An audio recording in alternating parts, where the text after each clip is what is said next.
A 9-year-old boy with a broken leg that never healed is limping through a Missouri snowstorm toward a diner full of people who will pretend he doesn't exist. His name is Jace Holloway. He hasn't spoken to another human being in 14 months. The cast on his left leg is filthy, cracked, and 4 months past due for removal. Underneath it, something is rotting. Tonight, the man who is supposed to be his guardian told someone on the phone that the boy probably won't survive the winter. And he said it like that was the plan. But Jace isn't dead yet. And the scarred biker sitting alone in the corner booth of that diner is about to become the most dangerous thing standing between a child and a shallow grave. Stay with this one all the way to the end. If this story hits you, drop a like right now, leave a comment telling me what city you're watching from, and share this with someone who needs to hear it tonight. The neon sign above Hatchet Creek Diner buzzed and flickered against the late afternoon sky like a dying pulse, casting pale red light across the frozen parking lot. Highway 54 stretched empty in both directions, the asphalt glazed with black ice, and the wind came down off the Ozark ridgeline, carrying the kind of cold that doesn't just chill skin, but bruises bone. The temperature had dropped 9 degrees in the last hour. Snow wasn't falling yet, but the clouds hung so low and heavy they seemed to press down on the diner's tin roof like a hand trying to smother something. Jace Holloway stood at the edge of the parking lot with his arms wrapped around his own ribs, shivering so violently his teeth clicked together in a rhythm he couldn't control.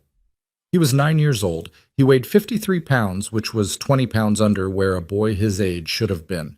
His jeans were too long and rolled at the cuffs, stiff with dried mud. His hoodie, a faded gray thing 3 sizes too large, hung off his frame like a tarp draped over a fence post.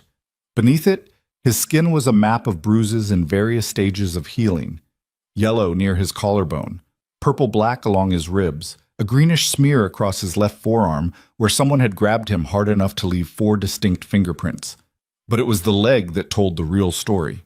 The cast on his left leg ran from just below the knee to his ankle. It had been white once, months ago, when the emergency room doctor at Barton County General had wrapped it after what his uncle described as a fall down the porch steps. That was in August. It was now the first week of December. The cast had never been removed. No follow-up appointment had ever been scheduled. Over 4 months, the plaster had turned gray, then brown, then something closer to the color of wet concrete. Cracks ran through it like fault lines. The edges had softened and curled where moisture and sweat had rotted the material. The smell came and went, depending on the cold. On warmer days, it was unbearable. On days like this, the freeze masked it, but Jace knew what was underneath. He could feel it. A deep, grinding ache that sometimes flared into a heat so intense he bit through the inside of his cheek to keep from screaming. He hadn't seen a doctor since August. He hadn't seen a teacher since the end of 3rd grade. He hadn't seen another child in so long he sometimes forgot what their voices sounded like. 14 months. That was how long Jace had been living with his uncle Rick Mercer in a house set back from a gravel road outside Harlan, Missouri, population 1,100. 14 months since the accident that killed both his parents on Interstate 44 near Springfield. 14 months since a county social worker named Darlene Fitch signed a placement form and drove away without looking back. 14 months of silence, cold, locked doors, and the slow erosion of everything that made Jace a person instead of a problem. He limped across the parking lot toward the diner's front door. Each step sent a bolt of white pain up through his leg and into his hip. He had learned to walk on it by shifting most of his weight to the right side, dragging the left leg slightly, keeping his jaw clenched. He had learned to do a lot of things in 14 months. How to eat whatever he could find in the garage where he slept. How to fill a water bottle from the spigot on the side of the house before his uncle woke up. How to stay quiet enough that Rick forgot he existed for days at a time, which was the safest version of that house. The diner door was heavy. Jace had to use both hands to pull it open, and when the warm air hit him, it was so sudden and so foreign that his knees nearly buckled. The smell of coffee and grease and heated air came at him like a wall. His eyes watered. His hands shook. He stood in the doorway for 3 full seconds before anyone looked up. A waitress in her 50s with reading glasses pushed up on her head glanced at him from behind the counter. Her expression flickered, a brief tightening around the eyes, the kind of recognition that comes before the decision not to recognize. She looked away, picked up a coffee pot, moved to the far end of the counter. Jace stepped inside and let the door close behind him. The diner was half full. A couple in a booth near the window eating meatloaf. A man in a John Deere cap reading the Barton County Register at the counter. Two women in nursing scrubs sharing a plate of fries and talking in low voices. A truck driver hunched over a bowl of chili near the jukebox. All of them registered Jace's presence in the peripheral, instinctive way that people register things they don't want to deal with. A dirty kid. A limping kid. A kid who looked like trouble or sadness or paperwork, and none of them wanted any of those things on a Tuesday afternoon. Jace moved slowly along the row of booths looking for an empty seat. His leg trembled with every step. The fluorescent lights overhead buzzed faintly, mixing with the low hum of a country song playing from somewhere behind the counter. He passed the couple. The woman glanced at him and then turned her face toward the window. He passed the nursing scrubs. One of them watched him for a moment, then leaned closer to her friend and whispered something. He passed the truck driver, who didn't look up at all. No one spoke to him. No one asked if he was okay. No one asked where his parents were. This was not unusual. This was, in fact, exactly how the world had worked for Jace Holloway for the past 14 months. Adults were not safe. Adults did not help. Adults looked away, signed forms, made phone calls, and moved on. The system had placed him with his uncle. The system had not checked on him. The school had not followed up on his withdrawal. The neighbors had not asked questions about the boy who stopped appearing in the yard. Everyone had done exactly enough to feel like they had done something, and then they had done nothing at all. Jace reached the back of the diner.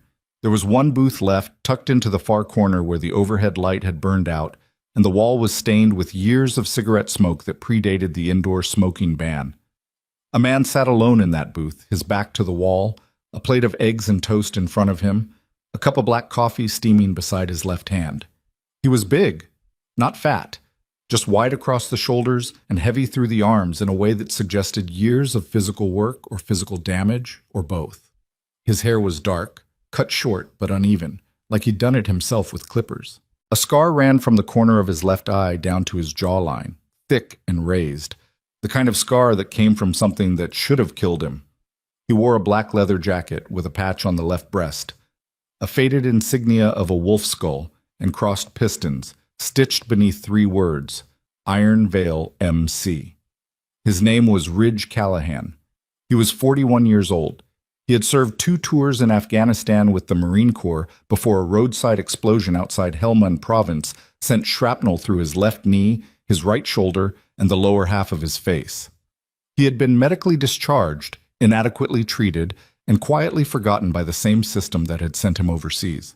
He had spent 3 years after his discharge drifting between VA hospitals and homeless shelters before finding the Iron Veil, a motorcycle club based out of the Ozarks that operated less like an outlaw gang and more like a battered convoy of men who had been broken by the world and decided to stop breaking others. Ridge didn't look up when Jace stopped at the edge of his booth. He didn't look up for a full 5 seconds. He was cutting his eggs with the side of his fork, the way a man does when he's learned to eat with damaged hands. When he finally raised his eyes, they were gray, flat, unreadable. The eyes of someone who had stopped performing expressions for other people a long time ago. Jace stood there. He didn't speak. His hands were clenched at his sides, and his left leg trembled badly enough that the fabric of his jeans vibrated. His lips were dry, cracked. His face was pale beneath a layer of grime. Ridge looked at him. Jace looked at the empty seat across the booth. "Can I sit here?" Jace said. His voice was barely audible, raw from disuse. "Until my leg stopped shaking." Ridge didn't ask questions. He didn't smile. He didn't make a warm, reassuring face. He reached across the table with one scarred hand and pulled the opposite chair out 6 inches. Then he went back to his eggs. Jace sat down. The relief of taking weight off his left leg was so immediate and so enormous that his vision blurred. He gripped the edge of the table with both hands. His breathing came in short, shallow bursts. Not crying, not yet, just the involuntary response of a body that had been running on adrenaline and pain for so long that the absence of one felt like the collapse of the other. 47 seconds. That was how long Jace sat in that booth before his body gave out. His grip on the table loosened. His eyes rolled back slightly. His head dropped forward. and he slid sideways against the wall of the booth with a small, broken sound that was half gasp and half whimper. Ridge caught the boy's coffee mug before it hit the floor. He didn't shout. He didn't jump up.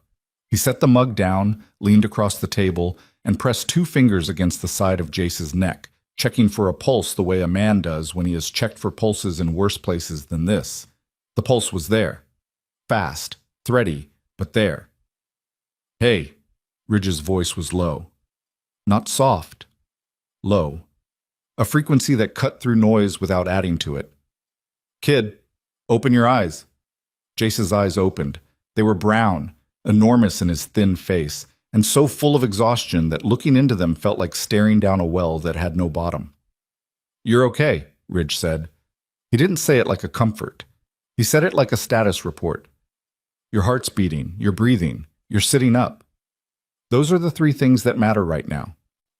The waitress appeared at the edge of the booth. She had the coffee pot in one hand and a look on her face that landed somewhere between concern and calculation. The expression of a woman trying to decide whether this situation was going to cost her something. "Is he yours?" she asked Ridge. "No." "He can't just... is he okay?" "No," Ridge said again. "He's not. Bring him whatever's hot. Soup, toast, eggs, anything. Put it on my tab." The waitress hesitated. She looked at Jace, then at Ridge, then at the other customers who had begun to turn their heads. Something shifted in the air. The thing they had been pretending not to see was now sitting in a booth in the back corner, half-conscious and shaking, and the pretending was getting harder. "Okay," the waitress said. She moved quickly back to the counter.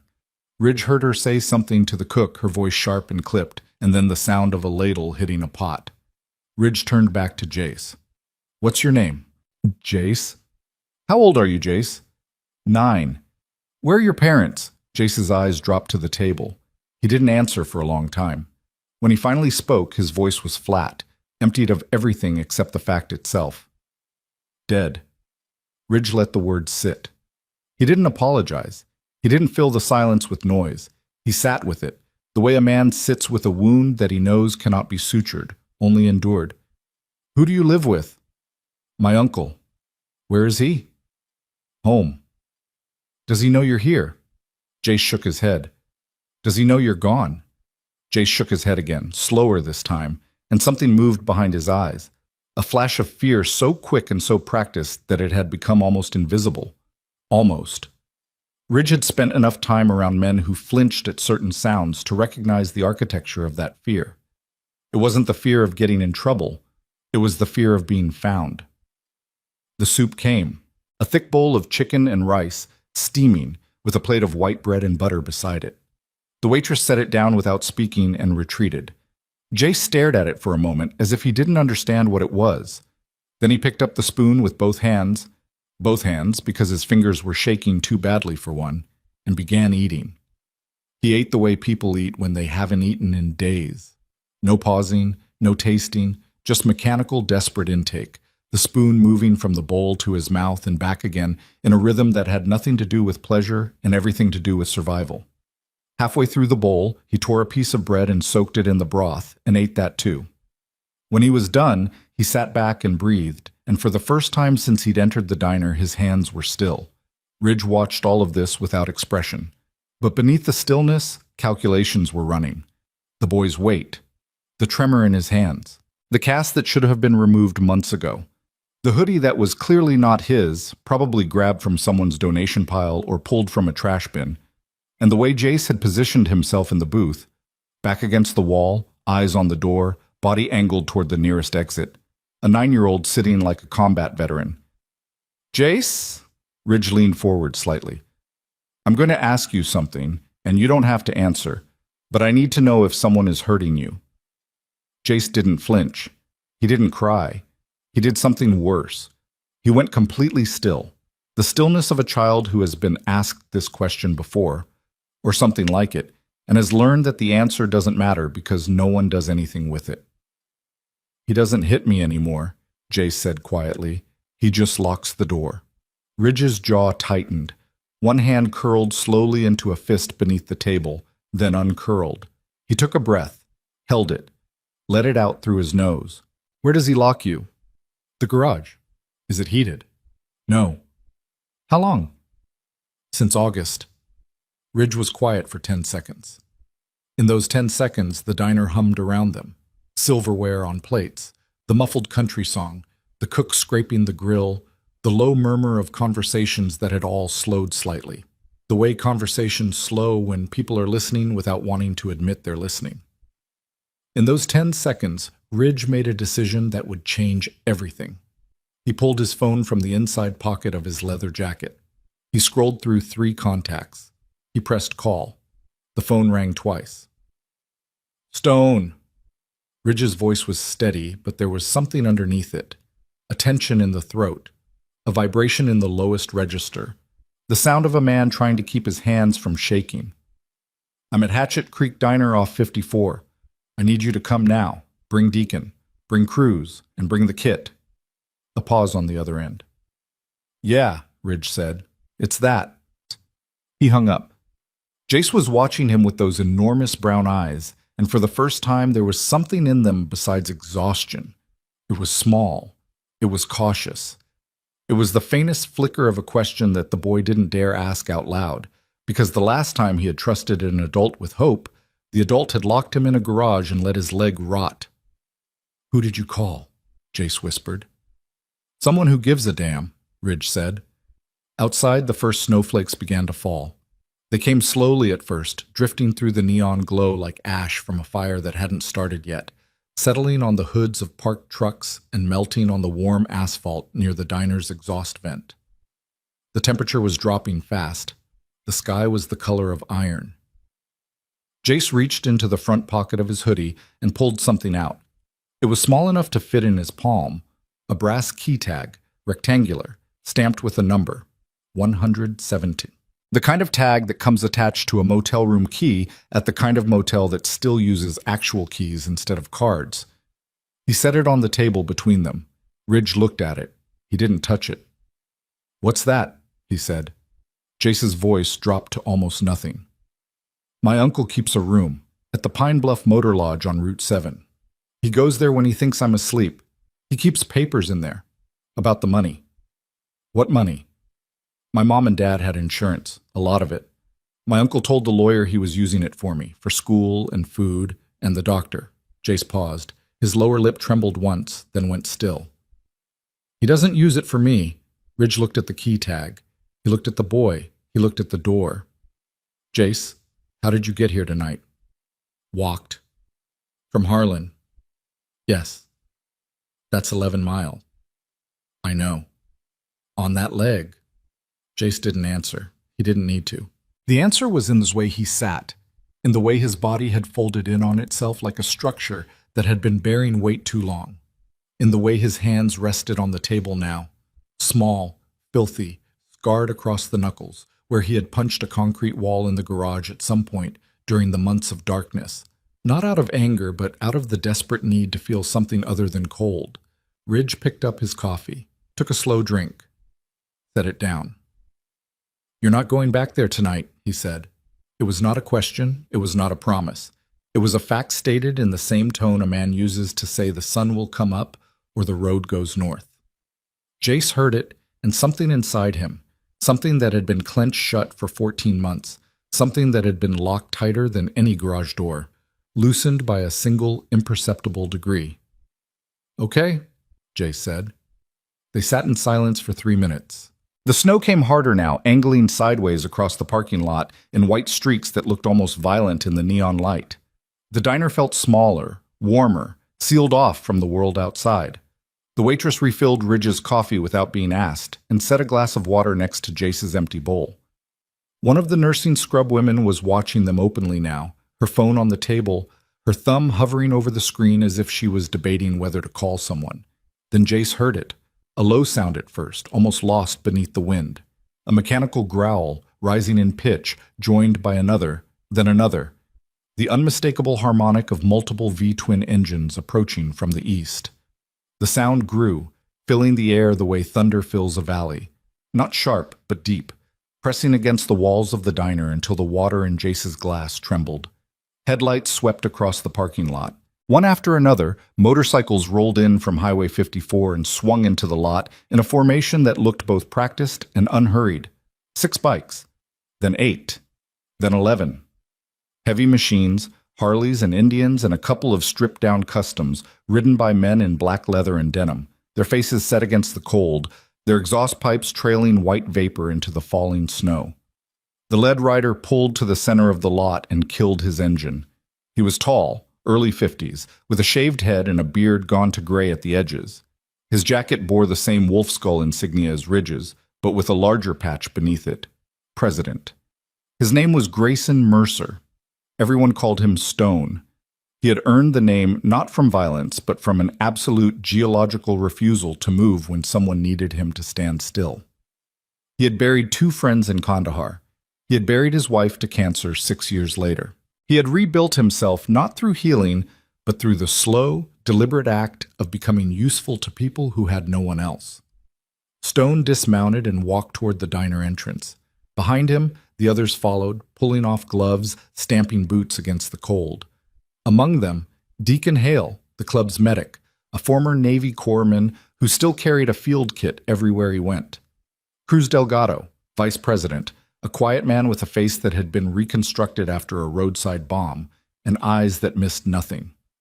Harlan Webb, the club's intelligence man, a retired county investigator who had left law enforcement after watching one too many cases get buried by people with the right connections. They filed into the diner. 11 men in leather and boots, bringing with them the smell of exhaust and cold air and something else, a weight, a density, a collective presence that changed the atmosphere of the room the way a storm changes the pressure in a valley. Conversations stopped. The couple in the front booth pressed closer to the window. The truck driver set down his spoon. The waitress stood behind the counter with the coffee pot raised and frozen, her mouth slightly open. Stone walked straight to the back booth. He stopped 3 feet from the table. He looked at Jace. He looked at the cast, the bruises visible above the collar of the hoodie, the boy's wrists where the bones pressed sharp against paper-thin skin. Then he looked at Ridge. Ridge said one word. Garage. Stone's eyes closed for 2 seconds. When they opened, something behind them had hardened into a material that would not bend. Deacon, Stone said without turning around, get your kit. Cruz, I need perimeter on the lot. Nobody comes in or out without my knowing. Harlan, start recording. Everything from this point forward is documented. The men moved. Not fast, not dramatic. They moved with the steady practice calm of people who had done this before. Not this exact thing, but things adjacent to it. Things that required the same combination of restraint and fury, the same ability to transform rage into procedure. Deacon knelt beside the booth and opened a medical bag. He looked at Jace with eyes that had seen field amputations and still managed to be gentle. Hey, bud, I'm Deacon. I'm not going to touch you without asking first. Can I look at your leg? Jace glanced at Ridge. Ridge gave a single, barely perceptible nod. Yeah, Jace said. It hurts a lot. I know it does. Deacon pulled on latex gloves. He smelled like antiseptic and motor oil. Can you tell me when it started hurting the most? Was it all at once, or did it get worse over time? Over time. It was okay for a while after the hospital. Then it started aching. Then it got really bad in October. Now it hurts all the time, even when I'm asleep. Deacon's jaw flexed. He gently lifted the leg of Jace's jeans, revealing the full length of the cast. Up close, it was worse than it had looked from across the table. The plaster was crumbling at the edges. A hairline crack ran its full length, and through that crack a faint, sour smell leaked. The smell of tissue that had been enclosed too long, unwashed, untreated. Ridge, Deacon said quietly, his voice so low that only the 2 men and the boy could hear. This cast should have been off 3 months ago. Whatever's underneath this is going to need imaging. Tonight. Ridge nodded. Stone pulled a chair from a nearby empty table and sat at the end of the booth, positioning himself so that his body blocked Jace from the view of the rest of the diner. It was a subtle movement, but deliberate, creating a wall of leather and muscle between the boy and the world that had failed him. Jace, Stone said. His voice was deep, unhurried, and carried the cadence of a man who knew that rushing a frightened child was the surest way to lose him. My name's Grayson. People call me Stone. Ridge called me because he thought you might need some help. Is that true? Jace looked at Stone. He studied the scars, the tattoos visible at the collar, the sheer size of the man. Then he looked back at Ridge. He's safe, Ridge said. As safe as me. Jace turned back to Stone. My uncle is going to be really mad, Jace said, when he finds out I'm gone. That's not something you need to worry about right now. You don't know him. Jace's voice carried a vibration that wasn't fear exactly, but something older, harder.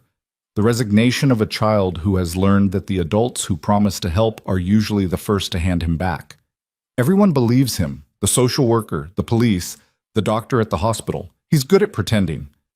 Stone leaned forward. His elbows rested on his knees. His eyes were level with Jace's.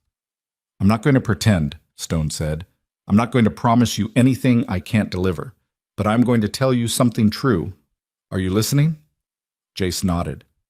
You walked 11 miles on a broken leg in a snowstorm to sit in a diner with a stranger.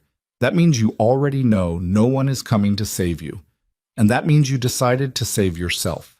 That is the hardest thing a person can do, and you already did it. Everything after this is easier. I promise you that. Jace's chin trembled, just once. Then it went still. Harlan had positioned himself near the front window with his phone recording. Cruz stood outside in the lot, his arms crossed, watching the road in both directions.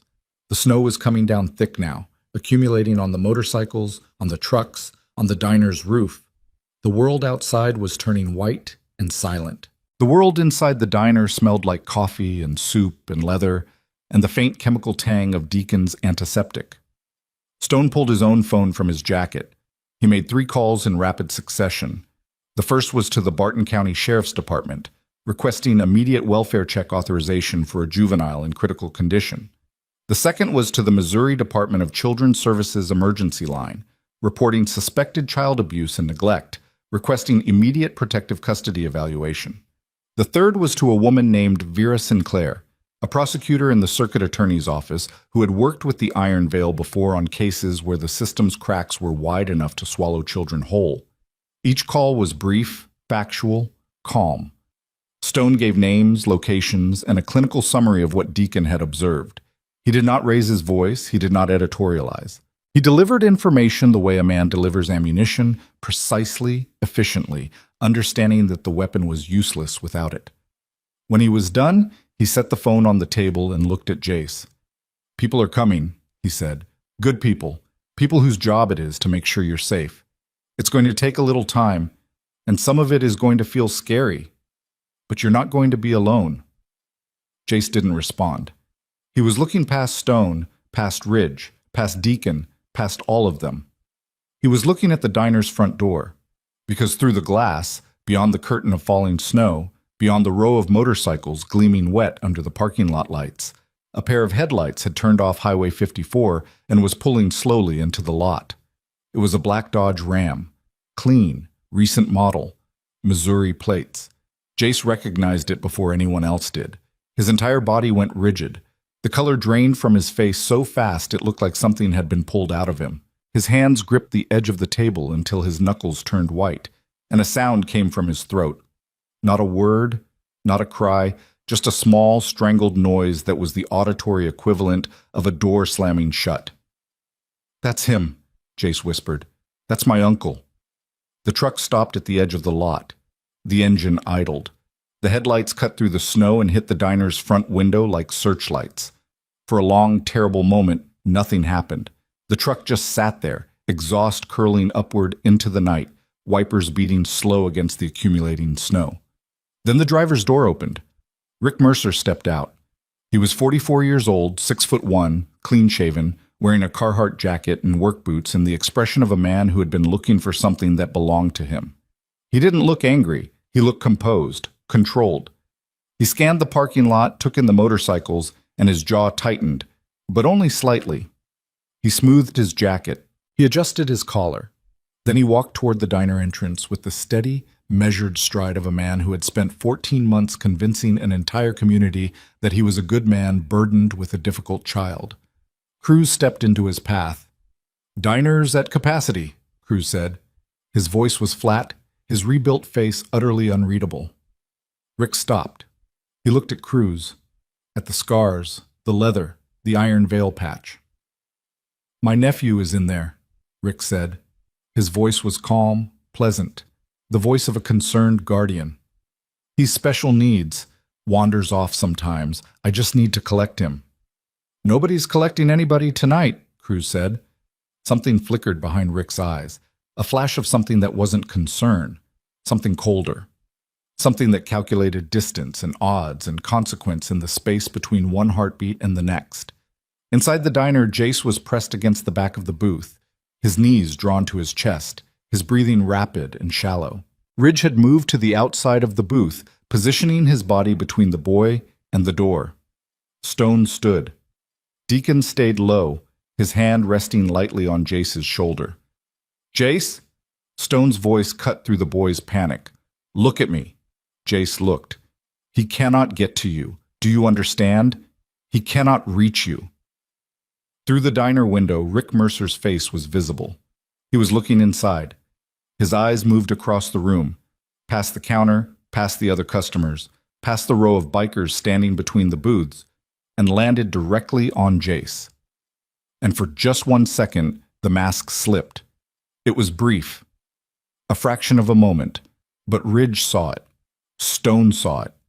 Harlan, recording from 6 feet away, saw it.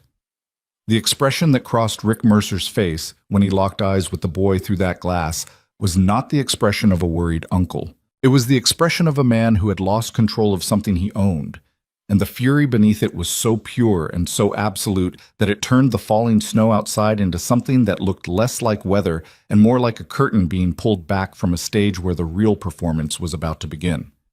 Rick Mercer smiled. He raised one hand in a small wave, the kind of wave a father gives a child at a school pickup line, and he mouthed 2 words through the glass. "Come home."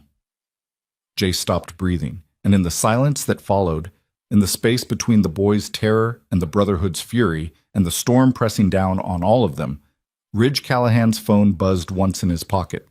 He pulled it out, looked at the screen, read the message. His face changed. He stood up slowly, turned to Stone, and said 5 words that would shatter everything they thought they knew about what was happening in that diner, about the boy, about the uncle, and about the 14 months of darkness that had brought them all to this frozen corner of Missouri. "Stone, it's not just the kid." The message on Ridge's phone was from a number he didn't recognize. No name, no area code he could place, just 6 words glowing against the cracked screen in the dim light of the back booth. "There are 2 more. Find them." Ridge held the phone so Stone could read it. Stone's eyes moved across the words, once, twice, and then his expression locked into something that didn't have a name. Something beyond anger, beyond calculation, something geological, like tectonic plates shifting beneath a surface that refused to crack. "2 more what?" Stone said. "Kids," Ridge said. "Has to be." "You know who sent this?" "No."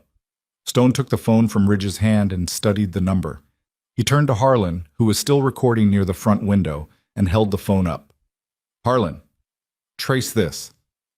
Harlan crossed the diner in 4 strides, took the phone, and began working. His fingers moved across the screen with the methodical patience of a man who had spent 22 years in county investigations before walking away from a system that punished curiosity more than corruption. Outside, the standoff continued. Cruz hadn't moved. Rick Mercer hadn't moved.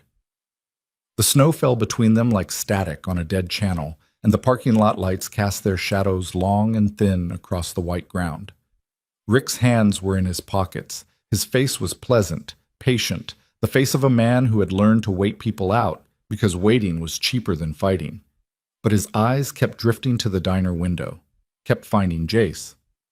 Stone turned back to the booth. Jace was curled into the corner, his knees pressed to his chest, his face buried against his arms. Deacon sat beside him, not touching, just present, a wall of warmth and antiseptic and quiet breathing. "Jace," Stone's voice was low, controlled. "I need to ask you something important." The boy didn't lift his head. "Jace, are there other kids?" Silence. The jukebox had stopped. The diner felt like a sealed room, all the air slowly being pressed out of it. "Jace!" The boy raised his face. His eyes were dry. That was the worst part. A 9-year-old who had run out of tears months ago, whose body had simply stopped producing them because crying was a luxury that required hope. And hope was something that had been beaten out of him not with fists, but with silence and locked doors and the slow, grinding certainty that no one was coming. "I don't know," Jace said. "Maybe." "Maybe?" He talked on the phone sometimes, late at night, when he thought I was asleep in the garage. Jace's voice was small and precise, the voice of a child who had learned to listen through walls because listening was the only defense he had. He talked about placements, about how easy it was, about the money coming in monthly. He said names sometimes. I couldn't hear all of them. Stone crouched so his eyes were level with the boys. "Can you remember any of the names?"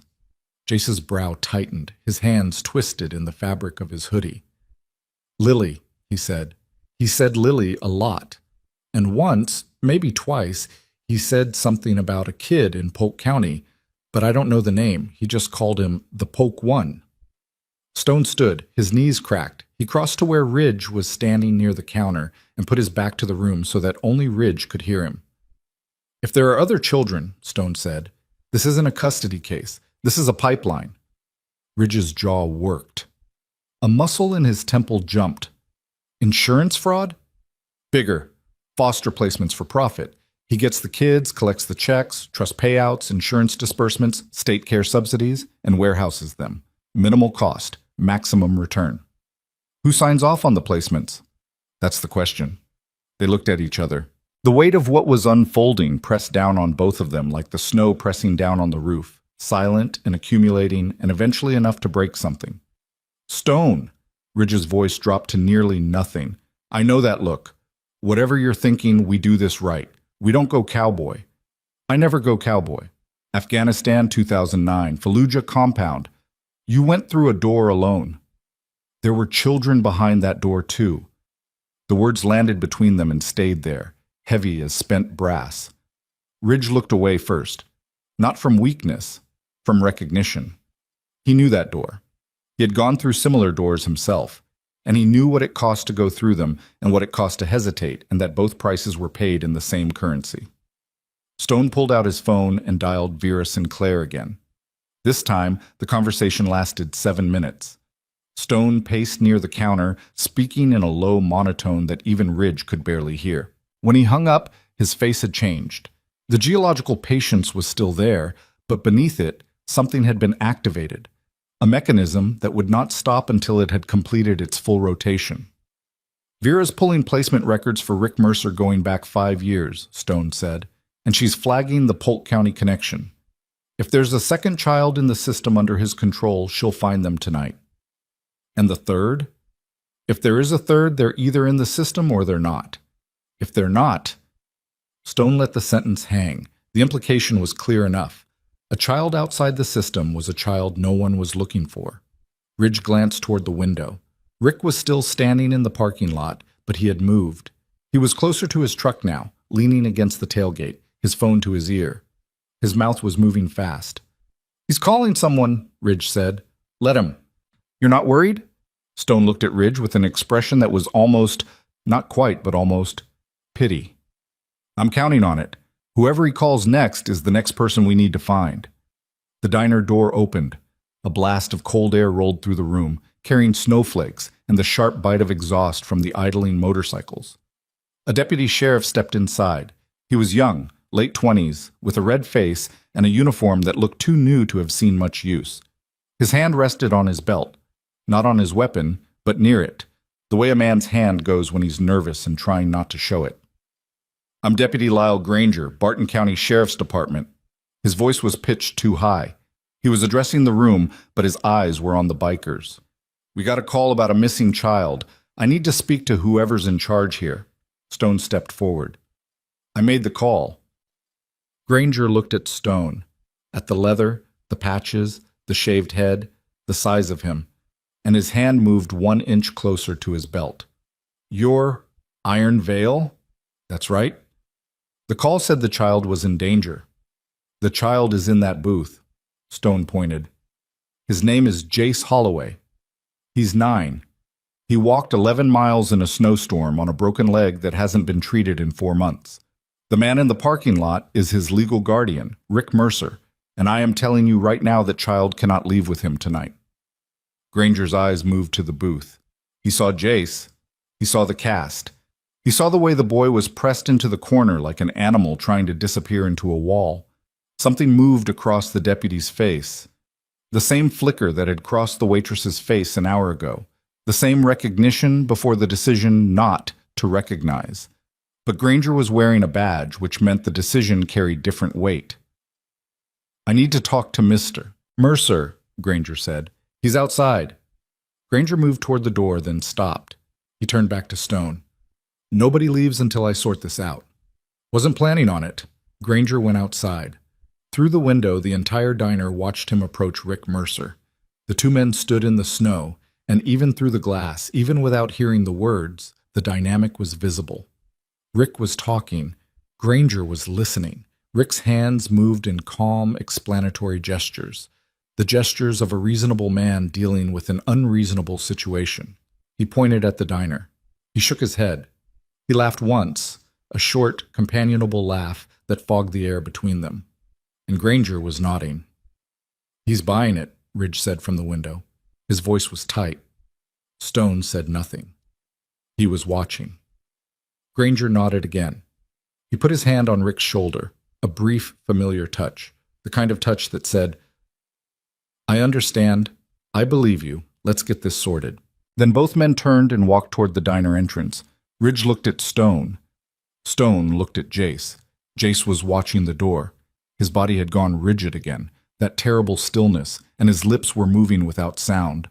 Ridge leaned close enough to hear, and what he heard was a single word, repeated like a circuit that had shorted. No, no, no, no, no. The door opened. Rick Mercer stepped inside, the deputy behind him. The warmth of the diner hit Rick's face, and he smiled, a practiced, paternal, deeply convincing smile. And he spread his hands as if to say, See? Nothing to worry about. There he is, Rick said. His voice carried across the diner, warm and tired and laced with the exact right amount of exasperation. Jace, buddy, you scared me half to death. You can't just wander off like that. He took one step toward the booth. 11 men in leather shifted their weight at the same time. The movement was almost imperceptible, a half-inch adjustment, a squaring of shoulders, a settling of boots on linoleum. But the cumulative effect was like watching a wall solidify. Rick stopped. His smile didn't waver, but his eyes recalculated. Deputy? Rick turned to Granger, his voice dropping to a tone of controlled patience. I appreciate you coming out. My nephew has behavioral issues. He's been diagnosed. I have the paperwork at home, and he does this. He takes off. He tells stories. It's part of his condition. He tells stories, Ridge repeated from the back booth. His voice was flat as a blade laid on a table. Rick looked at Ridge. For the first time, the two men's eyes met directly, and the air between them compressed into something that had temperature and texture. Rick saw the scar, the leather, the wolf skull patch. Ridge saw the clean jacket, the clean hands, the clean face, and behind all of it, the machinery of a man who had turned deception into architecture. I'm sorry, Rick said, still addressing Granger but holding Ridge's gaze. Who is this? The man your nephew asked for help, Ridge said. My nephew doesn't need help. He needs his medication and his bed and his uncle. Rick's voice hardened by 1 degree. Just 1. Enough for Ridge to hear, not enough for Granger to notice. Jace, come on. We're going home. Jace didn't move. Jace, Rick's voice sharpened. Now. He's not going anywhere with you, Stone said. He hadn't raised his voice. He hadn't moved. He stood in the center of the diner like a column that had been poured into the floor, and the words came out of him with the weight of something that had been settled long before it was spoken. Rick turned to Stone. The mask shifted, not cracking, not yet, but tilting, the way a picture frame tilts on a wall before it falls. And you are? Nobody important, but the call I made to the Department of Children's Services 40 minutes ago. That's important. And the call I made to the Circuit Attorney's Office. That's important. And the field medic who just examined your nephew's leg and documented 4 months of untreated injury. He's very important. Rick blinked. Once. The room was silent. 15 people breathing. Snow hitting the windows. Coffee maker gurgling on the counter. The hum of the dead neon light above the back booth. "This is ridiculous," Rick said, but his voice had lost its warmth. The temperature of it had dropped to match the parking lot. "Deputy, I'd like to take my nephew home. These men are... I don't even know who these men are. They're a motorcycle gang. They've got my nephew cornered in a booth, and they're making wild accusations based on what? The word of a 9-year-old with documented behavioral problems?" Granger shifted uncomfortably. His hand moved on his belt again. He was out of his depth, and he knew it, and the knowing made him dangerous in the way that uncertain men with authority are always dangerous. Not because they want to do the wrong thing, but because they want to do something, anything, to make the uncertainty stop. "Mr. Mercer does have legal custody," Granger said to Stone. He said it almost apologetically. "He does," Stone agreed. "And the state of Missouri also has a legal obligation to investigate when a mandatory reporter, or any citizen, presents evidence of child abuse or neglect. That investigation has been initiated. Until a social worker completes an assessment, that child stays in protective observation." "I haven't seen a social worker," Granger said. "She's 40 minutes out, driving from Springfield in a snowstorm." "You can wait." Rick took a breath. It was the breath of a man recalibrating, finding the angle, adjusting the performance. When he spoke again, his voice was softer, wounded. A man who had been hurt by suspicion. "Look," Rick said. He addressed the room now, all of them. "I lost my brother and my sister-in-law 14 months ago. I took Jace in because he had nobody. I'm not a perfect parent. I'm learning as I go. The leg, yes, I should have followed up with the doctor. I'll admit that. Things got away from me. But this?" He gestured at the bikers, at the booth, at the recording phone in Harlan's hand. "This is not what it looks like." "Then what does his leg look like?" Deacon stood from the booth. He was still wearing the latex gloves. He held up his phone, screen facing outward, showing the photographs he had taken of Jace's cast, the bruises, the malnourished frame. "What do these look like, Mr. Mercer?" Rick's eyes landed on the phone screen. For 1 second, one fraction of 1 second, his composure cracked. It was microscopic, a tightening at the corners of his mouth, a dilation of the pupils, a single involuntary contraction of the muscles around his eyes that was not sadness, not guilt, but rage. The rage of a man whose control had been breached. Then it was gone. The mask slid back into place. "My nephew bruises easily," Rick said. "The doctor can confirm that." "Which doctor?" Deacon said. "The one who put the cast on in August? The one you never brought him back to? I called Barton County General 20 minutes ago. They have no follow-up appointments for Jace Holloway. They have no record of contact from his guardian since the initial ER visit. What they do have is a note from the attending physician flagging the injury as inconsistent with the reported mechanism. A fall down porch steps doesn't produce a spiral fracture, Mr. Mercer. A twisting force does." The diner was a held breath.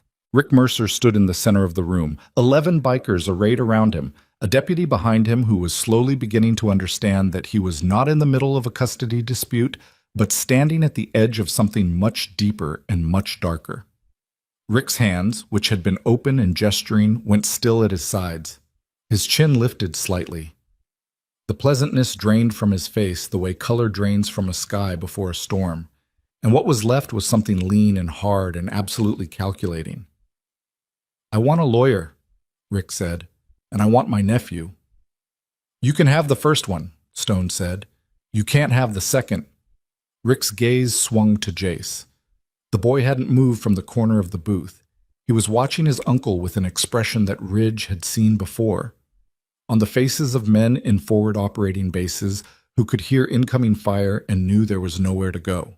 It was the expression of someone who had accepted that survival was not guaranteed and was simply waiting to learn the outcome.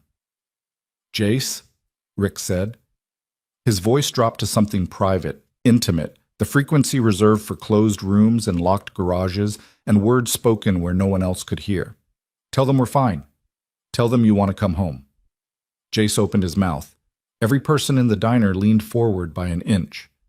"I don't want to go back to the garage," Jace said. His voice cracked on the last word. It was the loudest sound in the room. Rick's face emptied, not anger, not denial. Something worse. A blankness that was the visible surface of a mind running through every available exit and finding them sealed. "The boy is confused," Rick said to Granger. "He's been out in the cold. He's not making sense."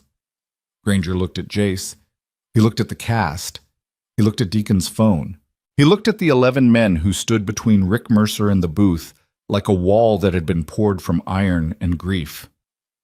"Mr. Mercer," Granger said slowly, "I think we should wait for the social worker." The shift was small. A deputy choosing to wait rather than act. A man in a uniform deciding that uncertainty was more dangerous than patience. But in that small shift, something enormous turned. A gear that had been jammed for 14 months finally grinding forward. Rick heard it. He felt the mechanism engage. And for the first time, fear moved across his face. Not fear of the bikers, not fear of the deputy, but fear of the thing he could not control, other people believing the boy. He took a step back, then another. He reached behind him for the door handle without turning around, his eyes still locked on Jace, and he pushed the door open into the cold. "This isn't over," he said. He said it to the room, but he was looking at Jace. Cruz was outside. 2 more Iron Veil members flanked the entrance. Rick walked between them to his truck without another word. He got in. He sat for a long moment behind the wheel, his face lit blue by the glow of his phone. Then the truck's headlights snapped on, the engine roared, and he backed out of the parking lot in a spray of snow and gravel, taillights disappearing east on Highway 54. He was gone. But the shape of him lingered in the room like the afterimage of a flashbulb, bright, disorienting, and slow to fade. Stone crossed to the booth and sat down across from Jace. Ridge was already there, standing at the edge like a sentry. The boy's breathing had slowed, but his hands were still shaking, and his eyes were fixed on the door as if expecting the truck to reappear. "He's calling someone right now," Jace said quietly. "He always calls when something goes wrong. There's a man, I don't know his name, but my uncle calls him when he needs things to go away." Stone and Ridge exchanged a look. "What kind of things?" Stone said. "Problems. The neighbor who came over once asking about me. The school that sent a letter. My uncle called the man, and then the problem stopped. The neighbor moved. The school letter stopped coming." Harlan appeared at Stone's shoulder. He held Ridge's phone in his own. "The anonymous text," Harlan said. "Burner phone, prepaid, activated 3 days ago at a Walmart in Joplin. No way to trace the buyer." He paused. "But here's what's interesting. The phone has sent exactly one other message before the one to Ridge. That message went to the Polk County Department of Social Services, sent 2 days ago. The content was flagged by their intake system but hasn't been reviewed yet." "Someone's been trying to blow the whistle," Ridge said. "Someone who knows the whole picture," Harlan said. "Someone who knows about the kid in Polk County and knows about Jace and knows that the normal channels won't work, so they went around them. They found us." Stone was quiet for a long time. Snow pelted the windows. The diner had emptied slowly over the past hour. The couple, the truck driver, the nursing scrub women had all left, one by one, slipping out during lulls in the confrontation, leaving behind half-eaten plates and crumpled napkins and the faint guilt of people who had witnessed something they would have to decide whether to remember. Only the waitress remained, standing behind the counter with her arms crossed and her face set in an expression that had migrated from fear to something harder. Something like resolve. "There's a system," Stone said finally. "Not just one man taking advantage of one kid. There's a structure, placements, payouts, someone signing off, someone looking the other way, and someone, whoever sent that text, is inside it and trying to get out." Ridge leaned against the booth. The leather of his jacket creaked. His eyes were on Jace, who had finally stopped shaking and was sitting very still, his small hands wrapped around the glass of water the waitress had left, holding it like an anchor. "How deep does this go?" Ridge said. It wasn't really a question. "As deep as the money goes," Stone said, "and the money always goes deep." Headlights again. This time, 2 vehicles bus up A white sedan and a Barton County Sheriff's Cruiser pulled into the lot simultaneously. A woman in a dark coat stepped out of the sedan, carrying a leather folder and walking with the purposeful stride of someone who had driven 40 minutes through a blizzard and intended to make every second count.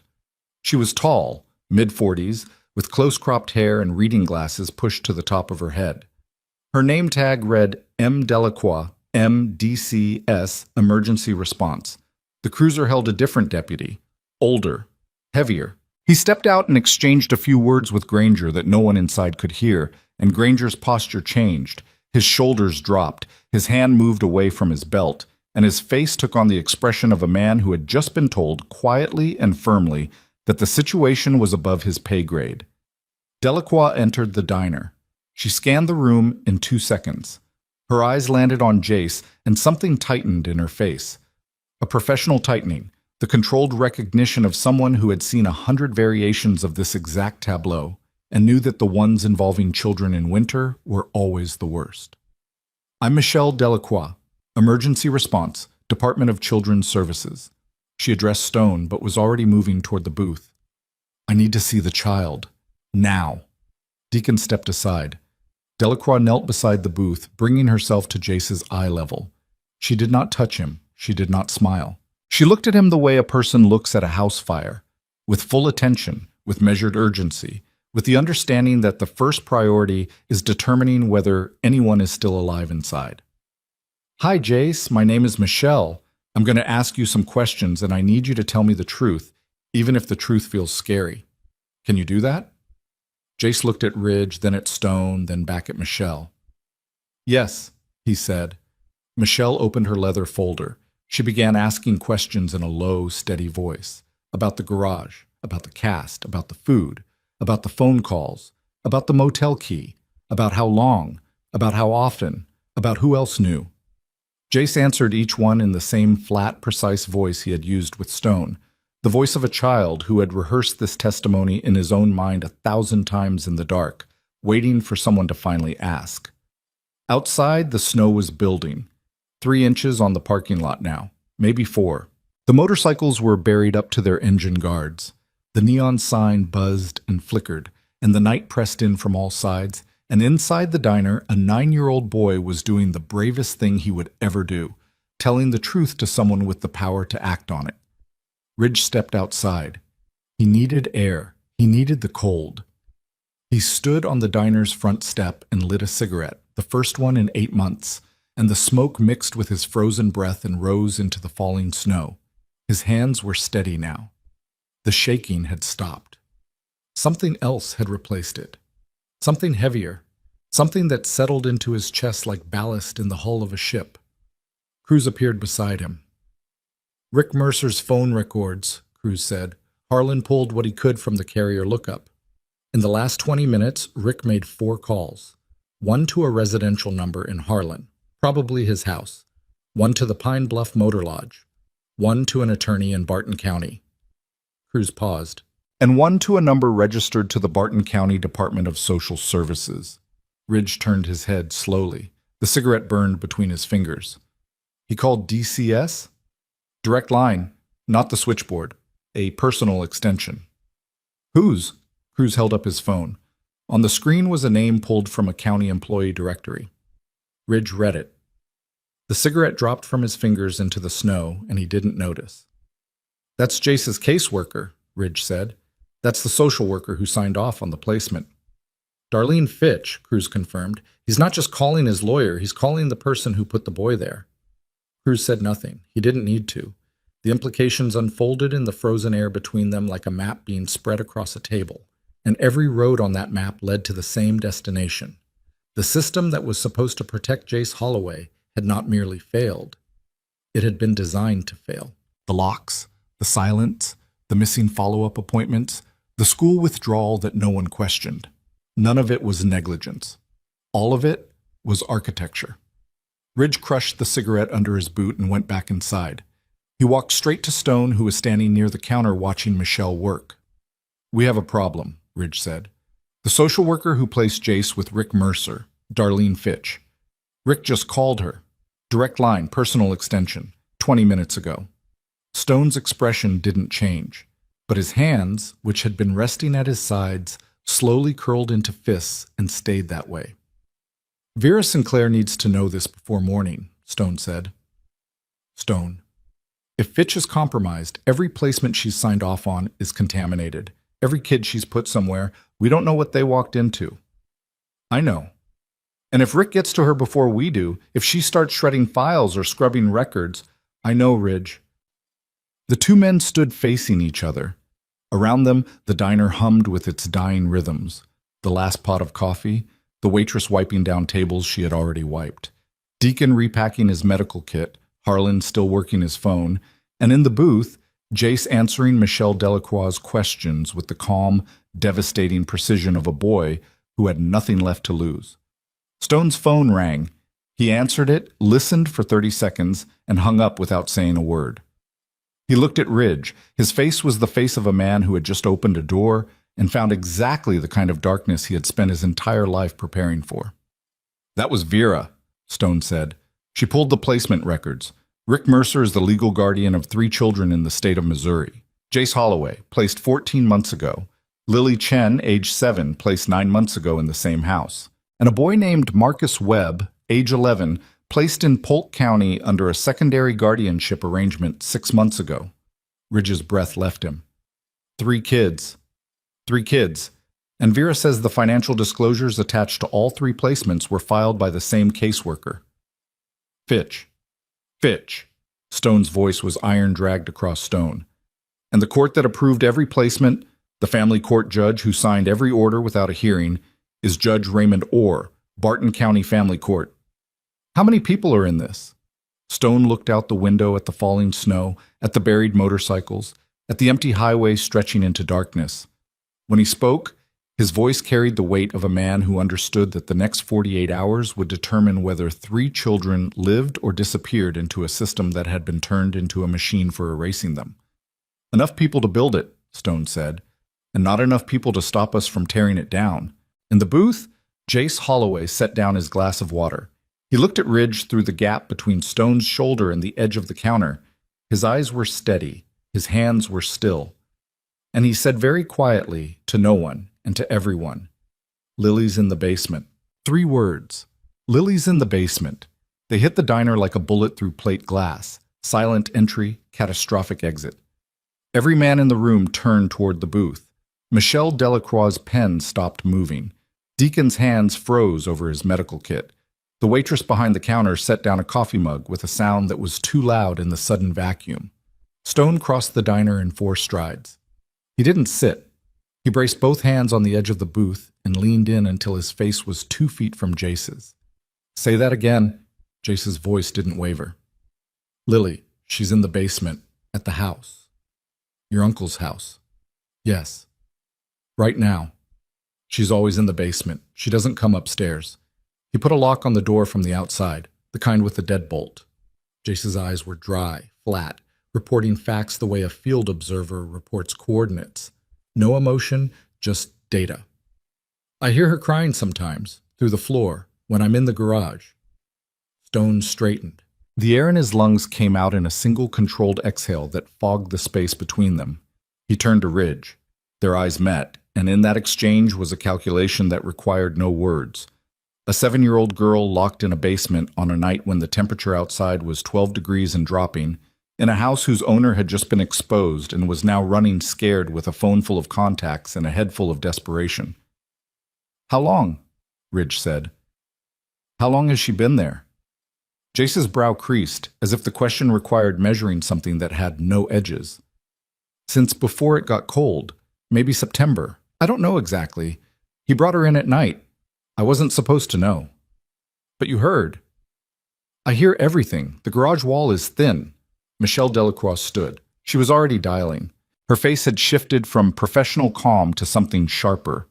The controlled urgency of a woman who understood that every minute spent in this diner was a minute. A 7-year-old girl was alone in a locked basement in a house whose furnace probably hadn't been turned on for anyone but the man who lived upstairs. "I need an emergency removal order," Michelle said into her phone. Her voice was clipped, rapid, stripped of everything except function. Mercer residence, rural route outside Harlan, Missouri. Minor female, approximately age 7. Reported confined to a basement room. Name, Lily Chen. I need sheriff's units and I need them now, not Granger, someone senior. Stone was already moving. He pointed at Cruz. Truck, now. He pointed at Deacon. Kit, full trauma load. He pointed at Harlan. Stay here. Document everything. Don't let Jace out of your sight. I'm coming, Ridge said. Stone stopped. He turned. The look he gave Ridge was not a question and not a command. It was an assessment, the kind of assessment one combat veteran makes of another before entering a building that might contain anything. Your hands steady? Stone asked. Ridge held up both hands. They were still. Rock and iron and scar tissue, illuminated by the flickering neon from outside. Then you're driving, Stone said. They moved through the diner's front door into the full force of the storm.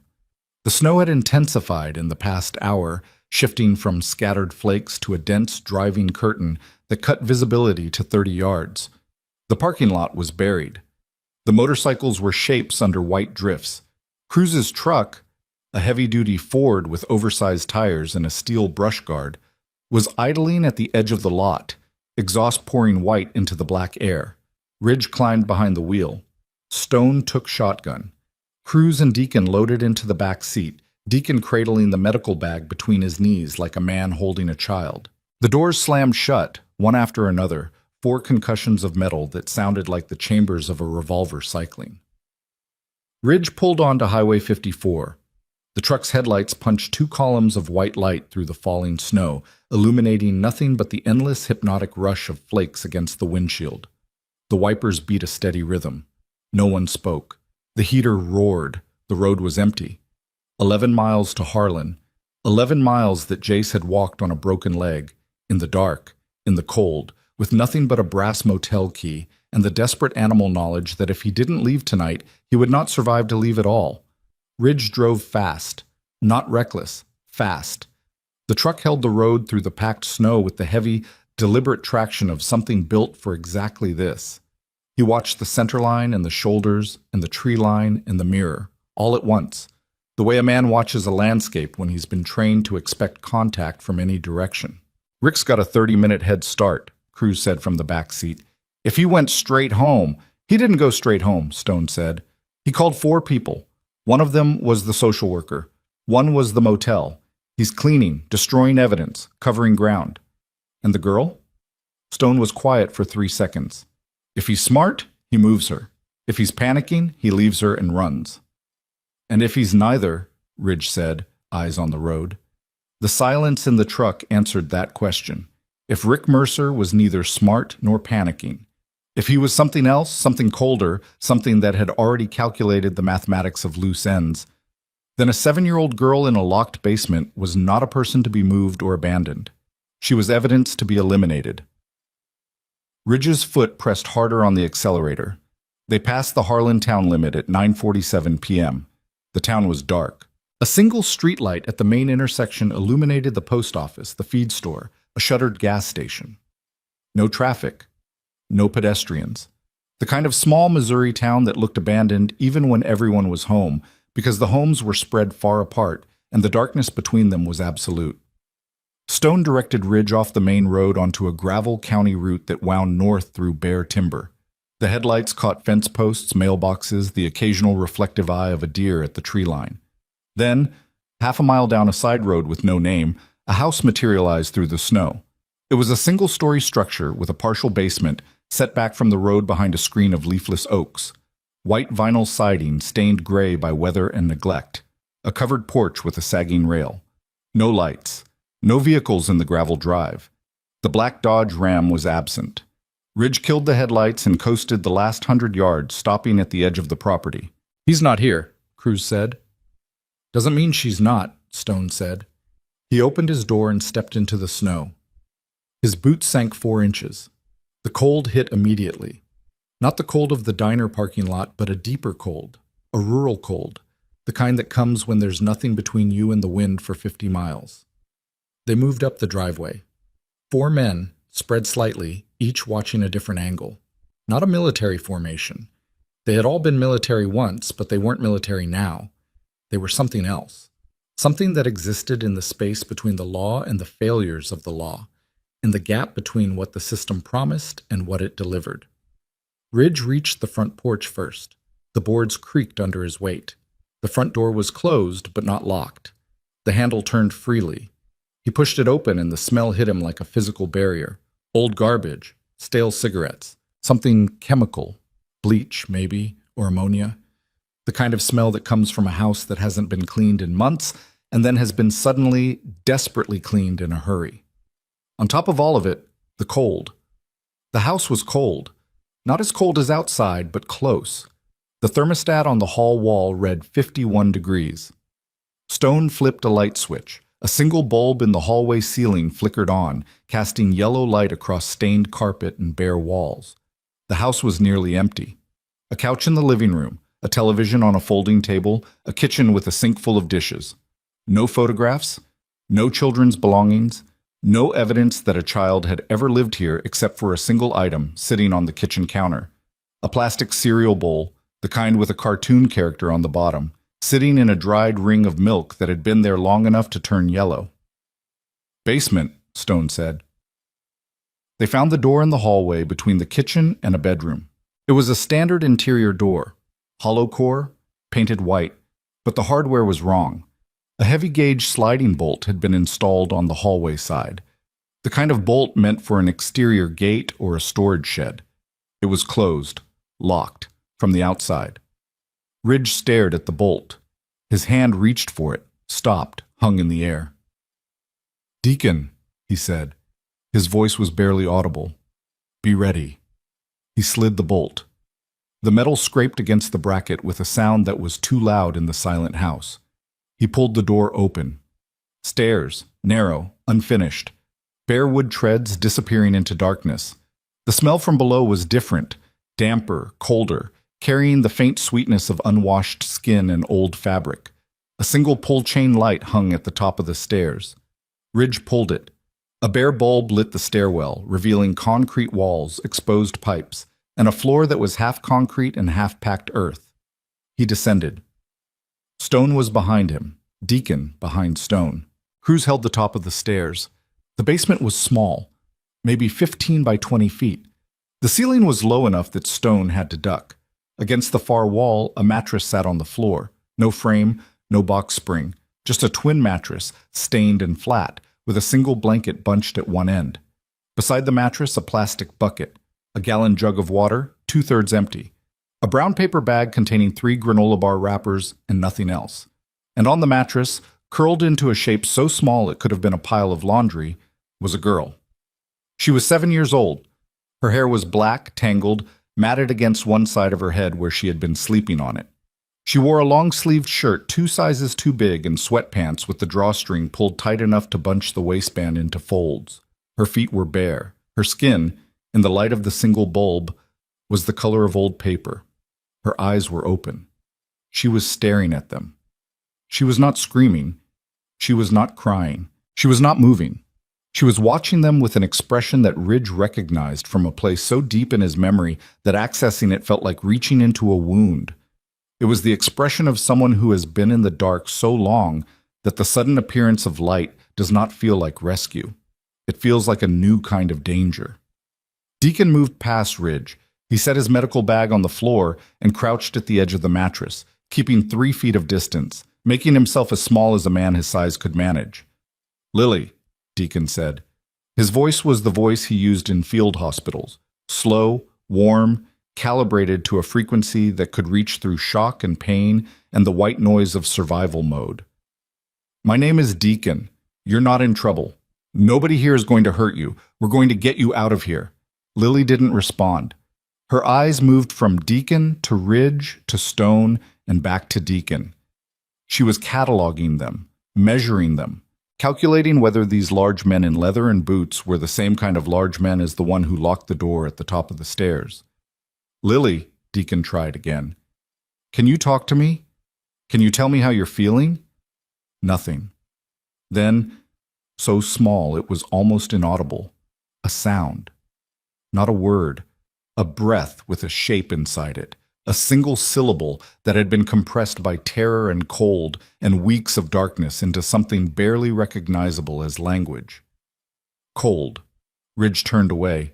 He faced the concrete wall and pressed both palms against it and closed his eyes and breathed through his nose in long, measured pulls. Because if he didn't, he was going to put his fist through the wall.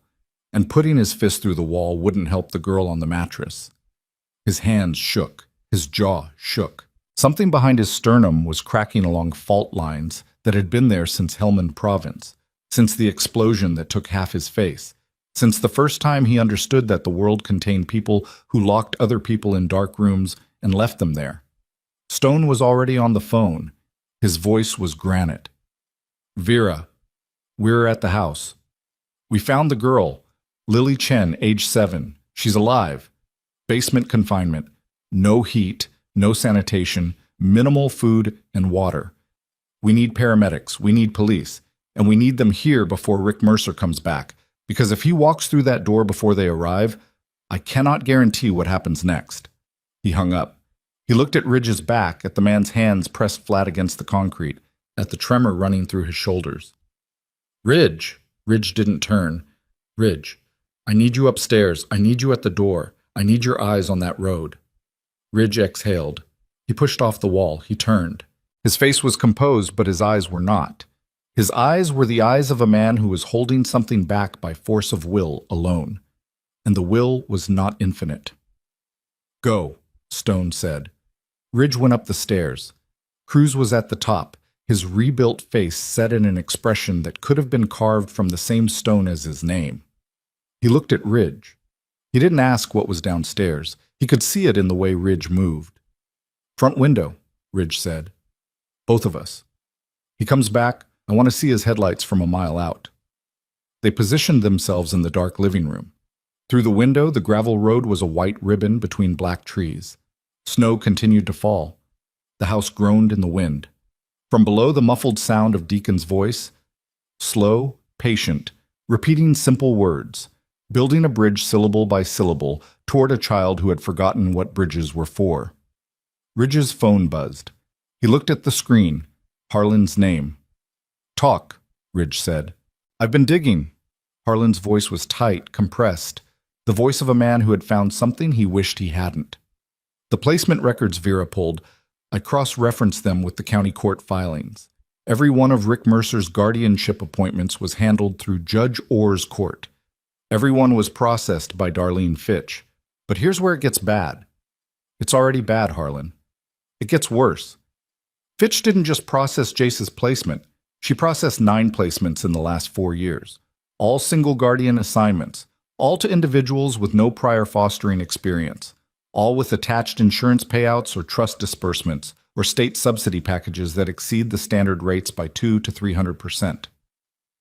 Ridge was quiet. The snow fell outside the window. 9 kids, Ridge said. 9 placements. I can't confirm 9 kids yet. Some of those placements may have been terminated, returned to biological family, aged out. But at least 9 entries went through the same pipeline. Same caseworker, same judge, same financial structure. Where are the other 6? I don't know yet. That's what Vera's working on. But Ridge, listen to me. One of those 9 placements was terminated 8 months ago. A boy named Tyler Briggs, age 10. The record says he was returned to his biological father in Oklahoma. But the biological father died in 2021. DCS records show the termination was filed by Fitch and signed by Orr. The implication descended through the silence like something falling through deep water. A child whose placement was terminated and returned to a dead parent was a child who had been removed from the system entirely, not transferred, not relocated, erased. Where's the boy? Ridge said. Nobody knows. That's the point. Nobody's looking because on paper, he's accounted for. Ridge closed his eyes. Behind them, the darkness was not empty. It was full of faces, Jace's face, Lily's face, and now a face he had never seen, a 10-year-old boy named Tyler Briggs, who existed in a county database as a closed file and nowhere else. Harlan, keep pulling. Everything you can find. Every name, every address, every dollar that moved through that system. And call Vera. Tell her about Tyler Briggs. Tell her tonight. He hung up. He looked at Cruz.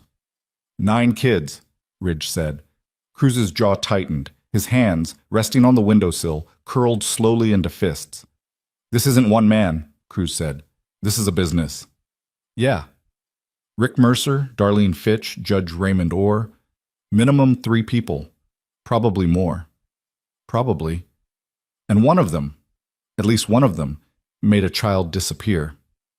The word sat between them in the dark living room like an object with mass and temperature. Outside, the wind changed direction, driving snow against the window glass in patterns that looked almost deliberate, almost like someone was writing something in a language that no one alive could read. Sirens. Distant, muffled by snow and timber, but unmistakable. Coming from the south. Coming from Harlan. Ambulance, Cruz said. And sheriff. 2 vehicles. They watched the lights appear, red and blue pulsing through the snowfall, turning the trees into strobing silhouettes. 2 vehicles, as Ridge had predicted. An ambulance and a county cruiser. They turned off the main road and crawled up the gravel lane, their tires crunching through 4 inches of accumulation. Ridge went to the front door and opened it. The paramedics came first. A man and a woman, both bundled in heavy coats carrying cases. Ridge directed them downstairs without explanation. The explanation was in the basement. The deputy was the older one from the diner, the one who had taken over from Granger. His name was Braddock. He was in his 50s, heavy-set, with the slow, deliberate movements of a man who had learned that speed was usually the enemy of accuracy. He stood on the porch and looked at Ridge. "What am I walking into?" Braddock said. A 7-year-old girl locked in a basement with no heat, no food, and no light. A 9-year-old boy back at the diner who walked 11 miles to tell someone about it. And a guardian who made 4 phone calls before running, one of which was to his caseworker. Braddock absorbed this. His face didn't change, but something behind his eyes rearranged itself. "Where's Mercer now?" "Unknown. His truck isn't here. He left the diner heading east on 54 approximately 90 minutes ago." "And you are?" "The man who answered the phone when the kid asked for help." Braddock studied Ridge for a long moment. Then he nodded once, slowly, with the gravity of a man choosing a side. "Stay available," Braddock said. "I'm going to need statements from all of you." He went inside. Ridge heard his boots on the basement stairs, heard the pause, that terrible pause that every person made when they reached the bottom and saw the mattress and the bucket and the girl, and then heard his voice, low and professional, speaking into his radio. Ridge stepped off the porch into the snow. He walked 20 yards from the house and stopped in the darkness between 2 oak trees. The cold was absolute. His breath came in thick white clouds. Above him, the sky was invisible, just a low, pressing darkness that seemed to have no ceiling. His phone buzzed again. Unknown number, different from the first. He answered. Silence on the other end. Then breathing, ragged, fast, the breathing of someone who is running or crying or both. "Who is this?" Ridge said. A woman's voice, young, terrified, broken in places that made the words come out in fragments. You found Lily? Who is this? Please tell me you found her." "We found her. She's alive. Who is this?" A sound on the other end, not a sob. Something worse. The sound of a person exhaling a breath they've been holding for so long that releasing it feels like a piece of their body leaving. "My name is Darlene Fitch." Ridge's hand tightened on the phone. The name hit him like a fist to the base of the skull. Darlene Fitch, the caseworker, the woman who signed the placements, the woman who processed the paperwork that put Jace in the garage and Lily in the basement and Tyler Briggs into a void. "You have 10 seconds, Ridge said. His voice had dropped to something that barely qualified as human speech. 10 seconds to explain why I shouldn't hang up and let the prosecutor find you. Because I'm the one who sent you the text." The world tilted. Ridge felt it. A physical sensation, as if the frozen ground beneath his boots had shifted 2 degrees off axis. The anonymous message. The burner phone from Joplin. There are 2 more. Find them. That was you. I've been trying to get out for 2 years. Her voice was shaking, each word costing something visible even through a phone connection. Rick has things on me, things I did, things I signed.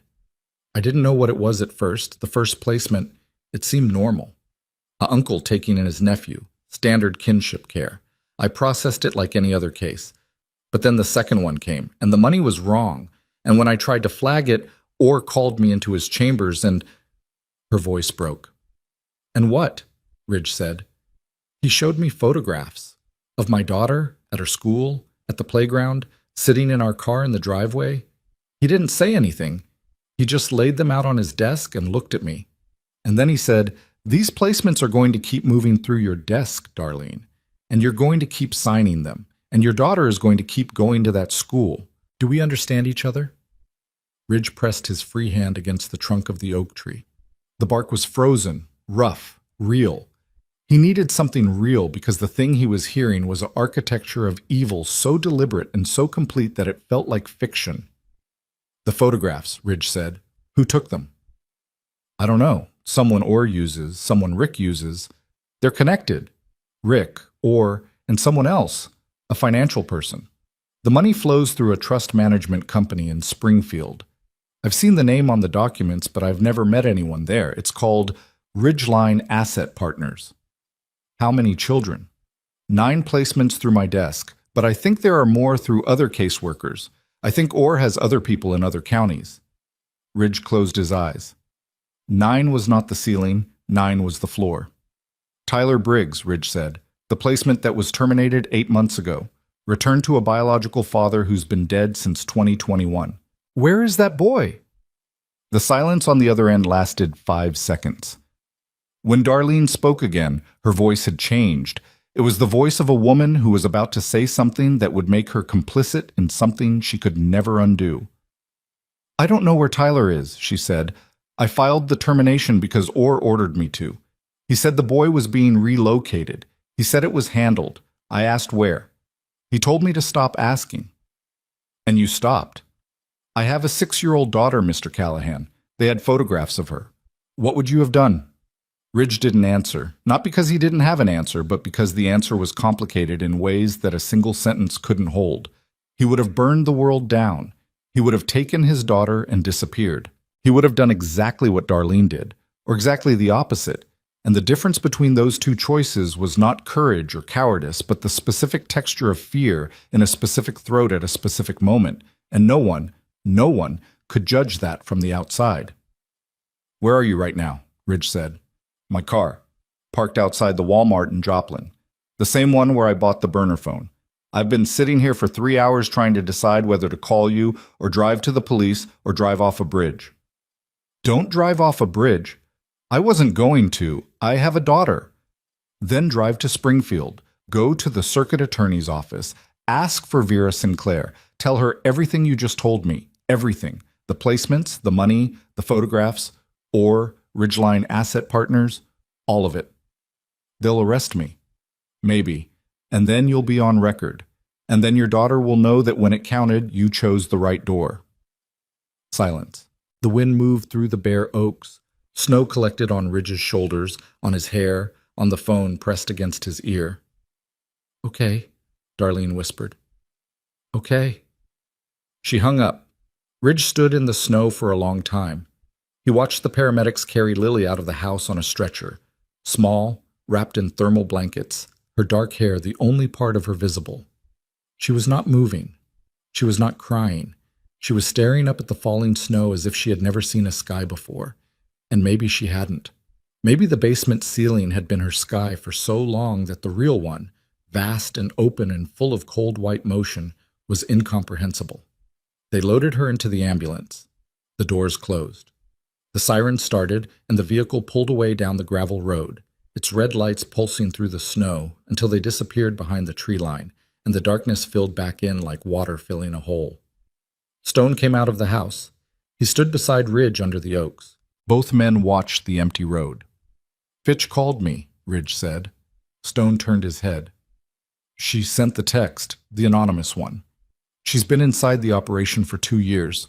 Orr's been threatening her daughter. She's scared, she's compromised, and she's driving to Springfield right now to talk to Vera. Stone processed this in silence. The snow collected on his shaved head and melted from his body heat, running down his temples like sweat. "You believe her," Stone said. "I believe she's terrified. That's enough for now." "And the operation?" "Bigger than Rick. Bigger than Fitch. There's a judge, or there's a financial entity, Ridgeline Asset Partners, Springfield. And there are more kids, Stone, not just the 9 through Fitch's desk. She thinks Orr has people in other counties."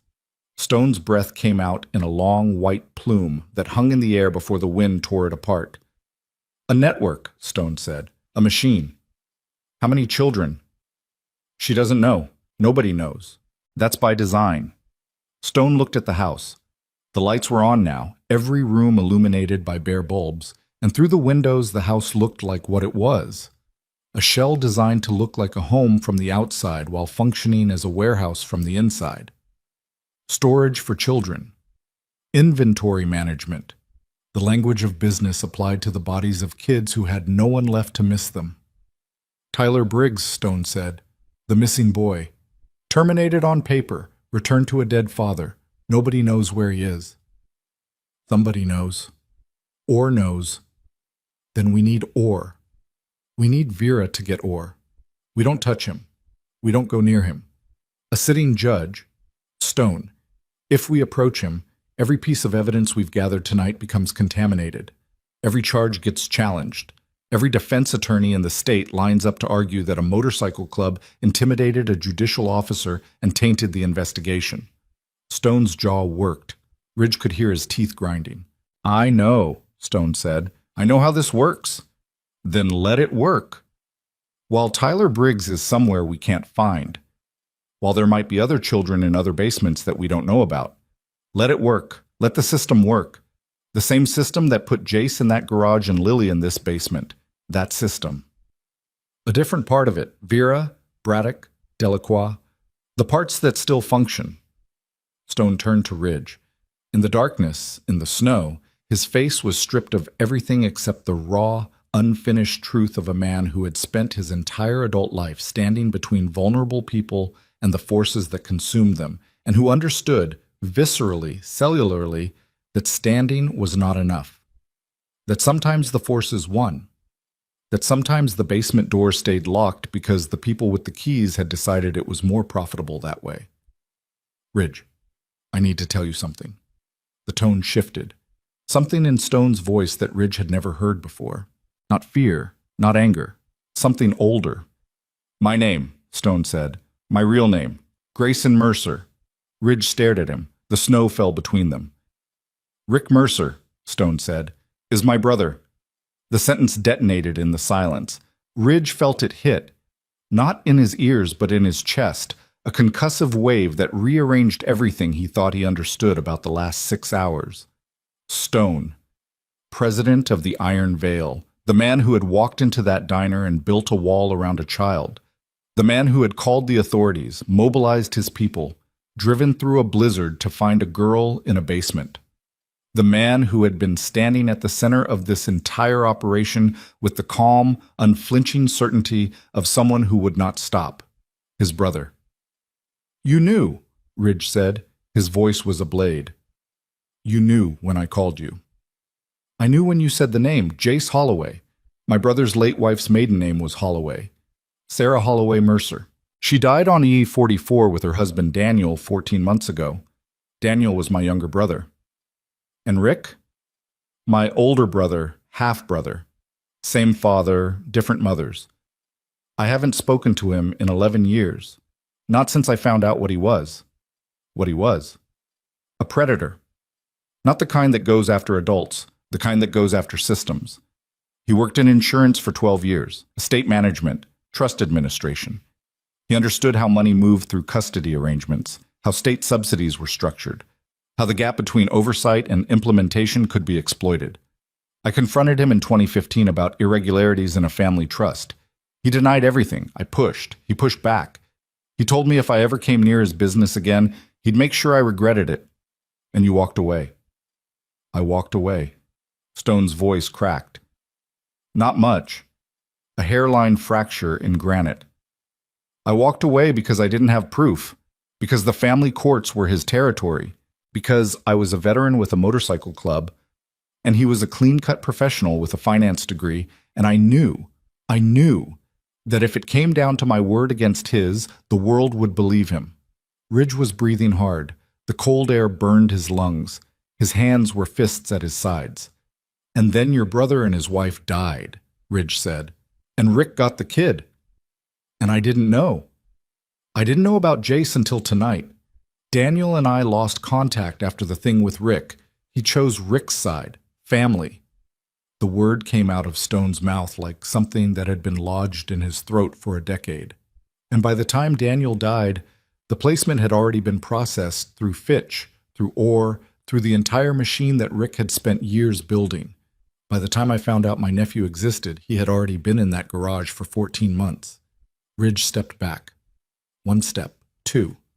Not from fear, from the sheer gravitational force of what he was hearing. "The club," Ridge said. "Do they know?" "No." Cruz, Deacon, Harlan, nobody knows. I buried the Mercer name when I founded Iron Veil. I go by Stone. I've gone by Stone for 15 years. Ridge, look at me. Ridge looked. Stone's eyes were wet. Not crying, just wet. The way stone gets wet in a storm. Not absorbing, not yielding, just holding the water on its surface until gravity takes it. I am telling you this because in the next 48 hours, it's going to come out. Rick's defense attorney will find the connection. The press will find it. And when they do, every single thing the Iron Veil has done tonight will be reframed, not as rescue, as a family dispute, as a vendetta, as a motorcycle club president using his organization to settle a personal score with his own brother. Is that what this is? You know what this is. I know what it looks like. And I know what a defense attorney will say it looks like. And those two things are going to matter more than the truth unless we get ahead of it. That's why I'm telling you now. And that's why from this moment forward, I am stepping back. You're running point. You, Cruz, Harlan, Deacon, everything goes through Vera. Everything goes through the system. My name stays off every document, every call, every interaction. If Jace asks about me, you tell him I'm around but keeping distance for his protection. You don't tell him why. He's your nephew, Stone. And that's exactly why I can't be the one holding his hand when the cameras show up. If I'm in the frame, the story becomes about me. It needs to be about him, about Lily, about Tyler, about every kid in that pipeline. The ambulance siren was gone now. The road was silent. The house behind them glowed like a lantern in the snow, empty and exposed.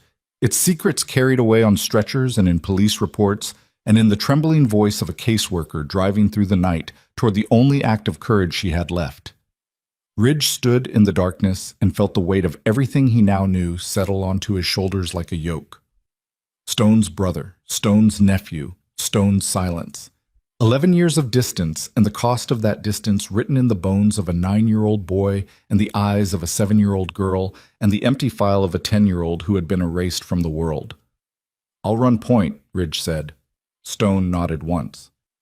"But Stone, when this is over, when the kids are safe and the arrests are made and the cameras are gone, you and Jace are going to sit in a room together and you're going to tell him who you are." Stone looked at the house, at the snow, at the road that led back to the diner where a boy was waiting for someone to come back. "If you'll have me," Stone said. Ridge turned and walked toward the truck. Halfway there, he stopped. He didn't turn around.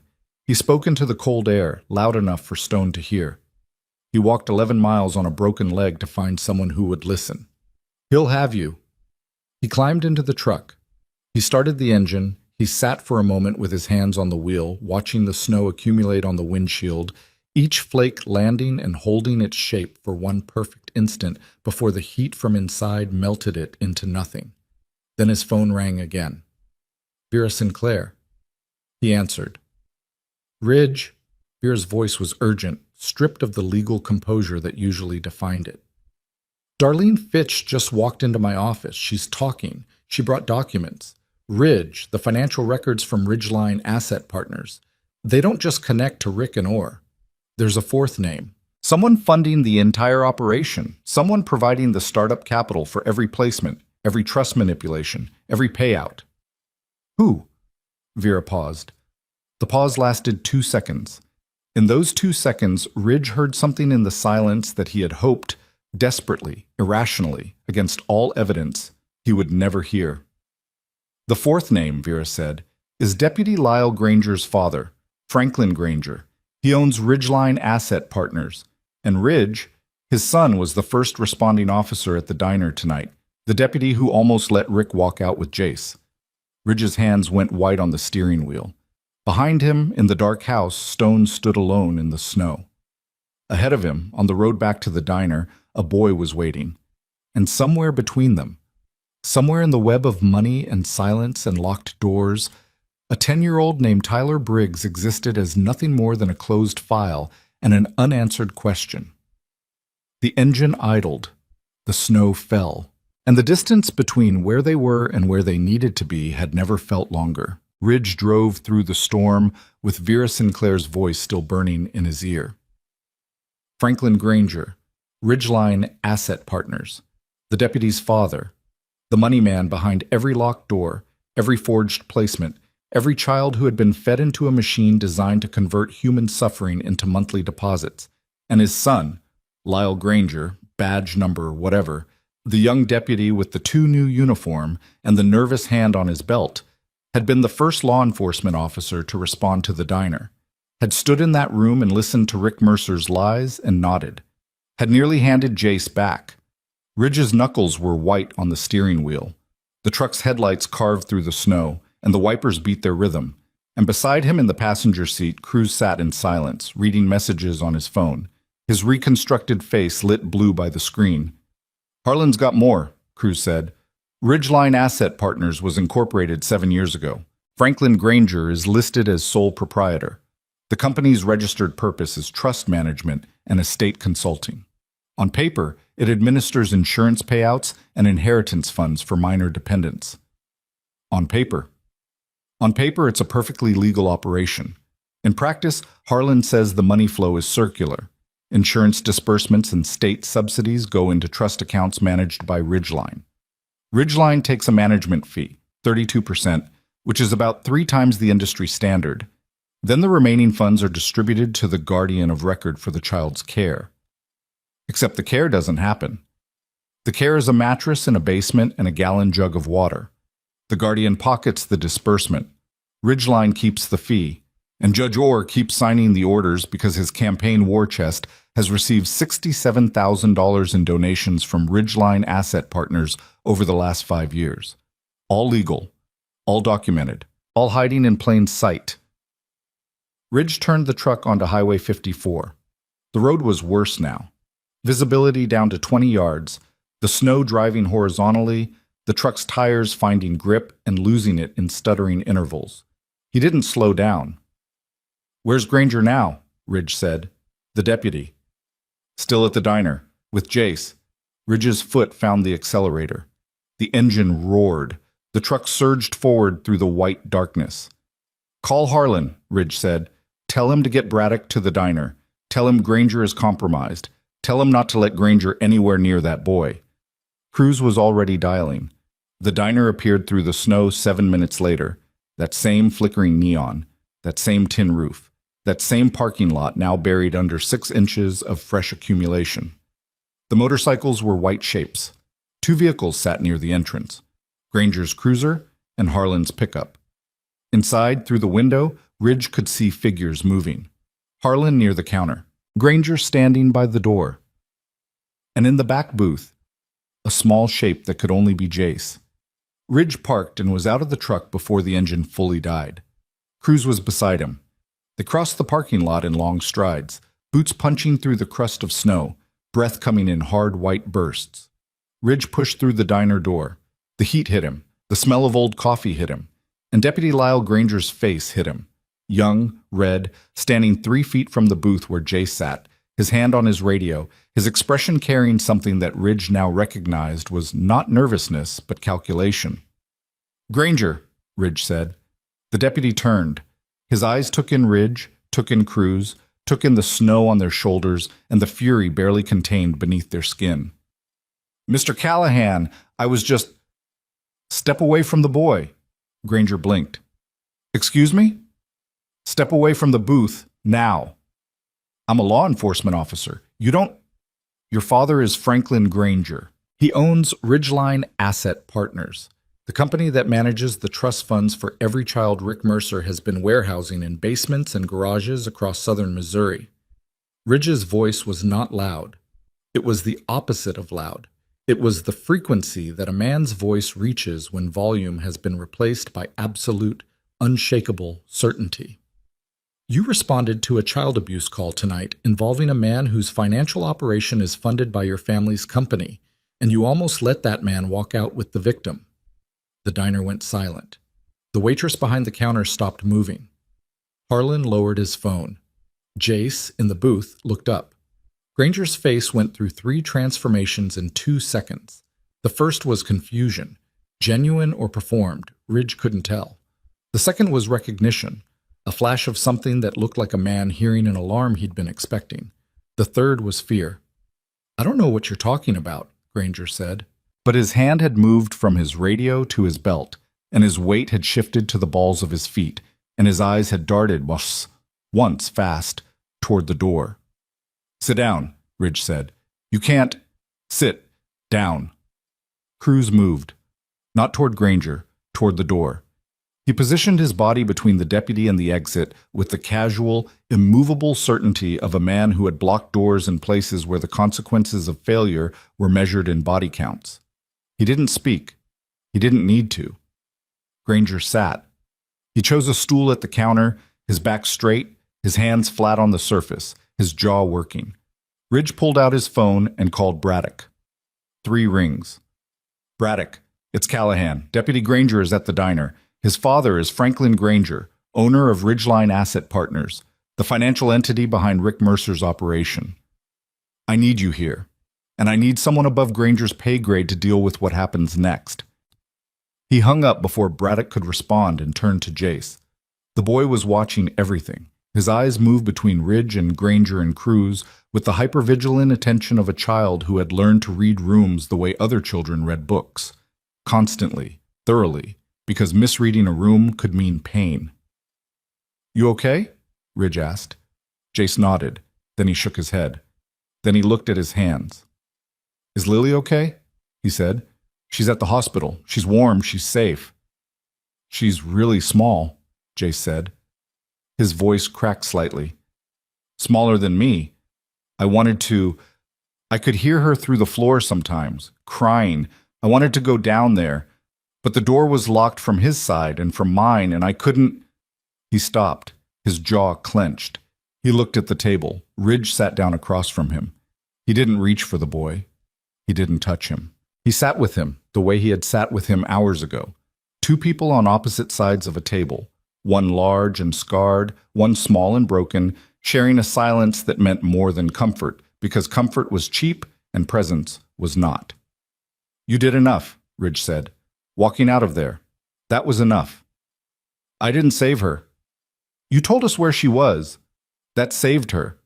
Jace looked at Ridge. In the boy's eyes was something that Ridge recognized.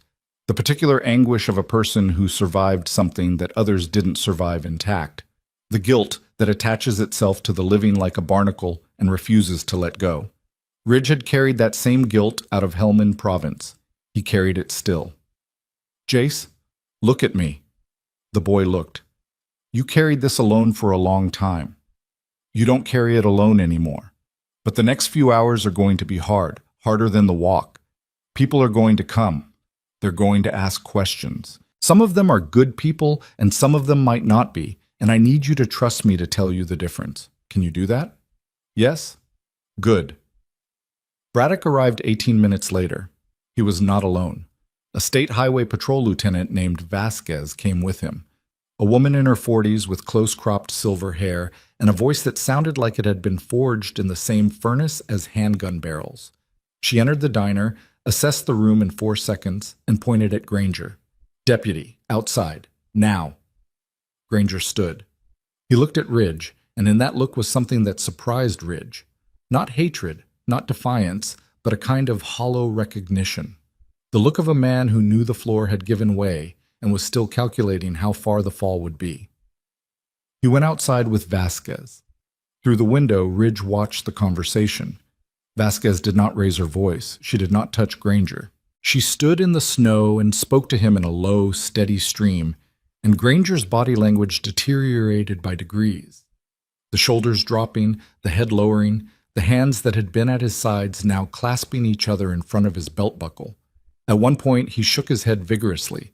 At another, he spread his hands in a gesture of appeal. Vasquez did not move. She stood like a post driven into frozen ground and let him wear himself out against her. Then something changed. Granger stopped talking. His head came up. He looked through the diner window. Not at Ridge, not at the bikers, but at Jace. He stared at the boy for a long time. And whatever he saw in that small face pressed into the corner of a booth at 11 o'clock at night in a snowstorm in the middle of nowhere, whatever that face did to whatever remained of his conscience, it broke something. Granger's shoulders sagged. He reached for his belt. He unclipped his badge and held it out to Vasquez. She took it. Ridge turned away from the window. He didn't need to see the rest. What happened to Granger now was the system's problem. The part of the system that still worked, the Braddocks and the Vasquezes and the Veras who had spent their careers trying to keep the machinery honest while men like Orr and Franklin Granger corroded it from the inside. His phone rang. Vera. Fitch is cooperating fully, Vera said. Her voice was raw from hours of work, but carried beneath it a current of something that Ridge might have called triumph if the subject matter hadn't been so dark. She's given us everything, financial records going back 5 years, internal memos from Ridgeline, correspondence between Rick Mercer and Judge Orr, placement files with falsified home study reports, and Ridge, the Tyler Briggs file. What about it? Fitch says Tyler was removed from Rick Mercer's custody 7 months ago. Not returned to family, transferred, to a secondary placement arranged directly by Orr, a group facility outside Branson. The facility is called Lakeview Youth Services. Is it real? It's a registered LLC. It has a mailing address. It filed state licensing paperwork 2 years ago, but Fitch says she's never been there. No caseworker has ever been there. The licensing was approved without an on-site inspection. Who approved it? A state licensing official named Gary Holm, who, as of 3 weeks ago, is no longer employed by the state of Missouri. Resigned without notice. Ridge pressed his hand against his forehead. Each new layer revealed another layer beneath it, and beneath that another, and the structure went deeper than anyone had imagined. Not just a corrupt uncle and a compromised judge, but an entire ecosystem of shell companies, falsified documents, complicit officials, and children who existed only as line items in financial spreadsheets. Is Tyler at Lakeview? Ridge said. I don't know. That's what I need to find out. I've requested a warrant. But Ridge, Orr is the family court judge for Barton County. If the warrant request routes through his office, he'll know we're coming. So route it around him. I'm trying. I've reached out to the circuit court in Greene County for an emergency cross-jurisdictional authorization, but it's midnight in a snowstorm and the wheels of justice turn slowly, even when they turn honestly. How long? Hours, maybe dawn. Tyler might not have until dawn. I know. Ridge hung up. He stood in the diner and looked at the clock above the counter. 11:17 p.m. Outside, the snow had not stopped. The world was white and silent and freezing, and somewhere inside it, somewhere behind a door in a facility that might or might not exist, in a building that might or might not contain a 10-year-old boy who had been erased from every record that mattered, time was moving, and they could not move with it. Deacon appeared in the doorway. He had come from the hospital. His face was gray with exhaustion, his medical bag slung over one shoulder, snowflakes melting in his short hair. Lily's stable, Deacon said. Hypothermic. Malnourished. Moderate muscle atrophy in both legs from prolonged confinement. They've got her on IV fluids and warming protocols. She still hasn't spoken more than single words. He paused. The ER doc says the physical injuries are consistent with months of neglect. But it's the psychological presentation that concerned him most. She doesn't startle. She doesn't flinch. She doesn't react to sudden noises or movements. She's adapted to her environment so completely that the absence of threat doesn't register as safety. It registers as a different kind of threat. Ridge absorbed this. He filed it in the same place where he filed everything that was too large to process in the moment. A compartment somewhere behind his sternum that was filling fast and would eventually need to be opened, but not now. Not tonight. Deacon, I need you to do something. Name it. Lakeview Youth Services, outside Branson. It's a registered facility. It might have a third child, Tyler Briggs, age 10. We can't get a warrant until morning. We can't send police without a warrant, but we can send someone to look. Deacon studied Ridge's face. Look, not enter. Look. Drive by. Check the exterior. See if lights are on. See if vehicles are present. See if the place looks like an active facility or a shell. And if I see something that suggests a child is in danger, then you call 911 and you call me. In that order. Deacon nodded. He didn't hesitate. He didn't weigh risks or calculate consequences. He shouldered his bag, turned, and walked back out into the snow. 30 seconds later, the sound of his truck engine growled to life and faded east. Ridge returned to the booth. Jace had fallen asleep. Not really asleep. The shallow, twitching half-sleep of a body that had been running on fear and adrenaline for so long that the absence of immediate threat triggered a shutdown, not rest. His head was against the wall. His mouth was slightly open. His hands, even in sleep, were curled into loose fists. Harlan sat across from the boy, his phone face down on the table, his eyes on the door. He looked up when Ridge approached. Stone called, Harlan said quietly. He's staying at the Mercer house. Braddock has it taped as a crime scene. Stone sitting in his truck in the driveway.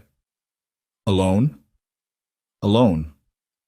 Ridge thought about Stone, Grayson Mercer, sitting in a pickup truck outside his brother's house in the snow, staring at the building where his nephew had been locked in a garage for 14 months, and a 7-year-old girl had been sealed in a basement, and he had known none of it. 11 years of distance. 11 years of telling himself that walking away was the right call. And now the cost of that distance laid out in crime scene tape and hospital admission forms, and the sleeping face of a boy who shared his blood. The hours crawled. Midnight passed. Then 1. Then 2. The snow slowed. The clouds began to thin. The waitress, who had never left, who had stayed through all of it without being asked, refilling coffee cups and clearing plates and bearing witness in the quiet, stubborn way that ordinary people sometimes bear witness when they finally decide to stop looking away, brought Ridge a sandwich he hadn't ordered and a cup of coffee he hadn't asked for. He ate the sandwich. He drank the coffee. He watched the boy sleep. At 2:47 a.m., Deacon called. I'm outside Lakeview. His voice was low, careful, the voice of a man speaking from a parked vehicle in the dark. It's a single-story commercial building off Route 76, half a mile from the highway. Used to be a medical clinic from the look of it. No signage. No vehicles. Parking lot overgrown. Lights are off. Is it abandoned? The exterior looks abandoned, but Ridge, there's heat.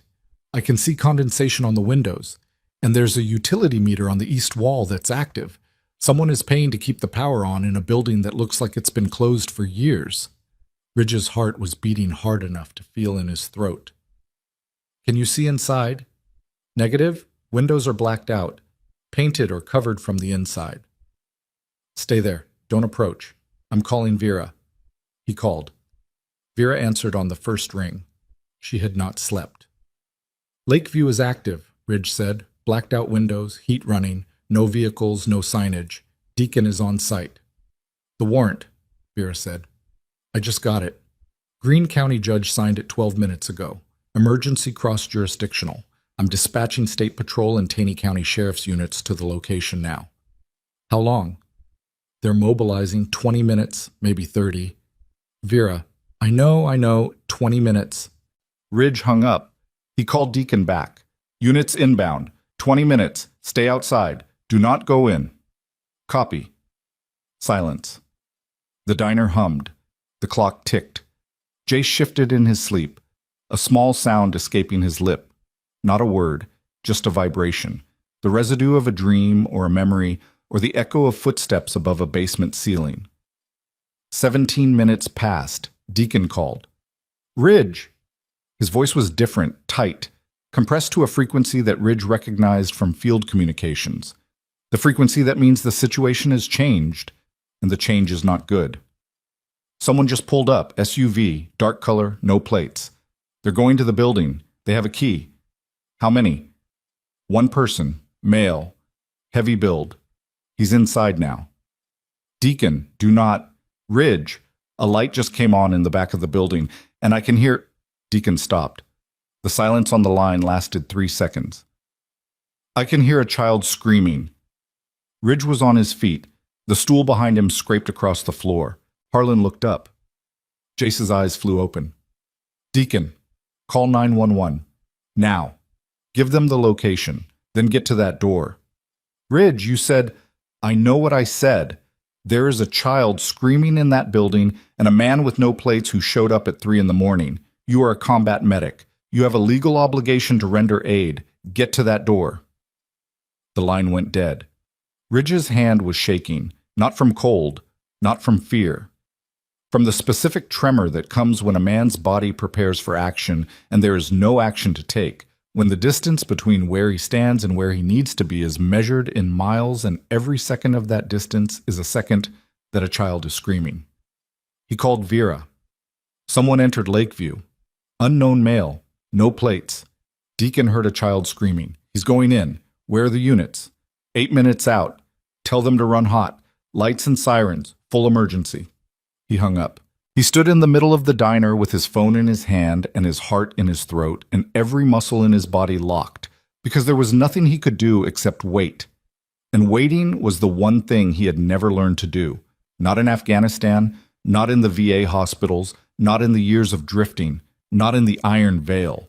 He had learned to fight and to ride and to endure and to stand between danger and the people behind him, but he had never learned to stand still while someone else did the standing.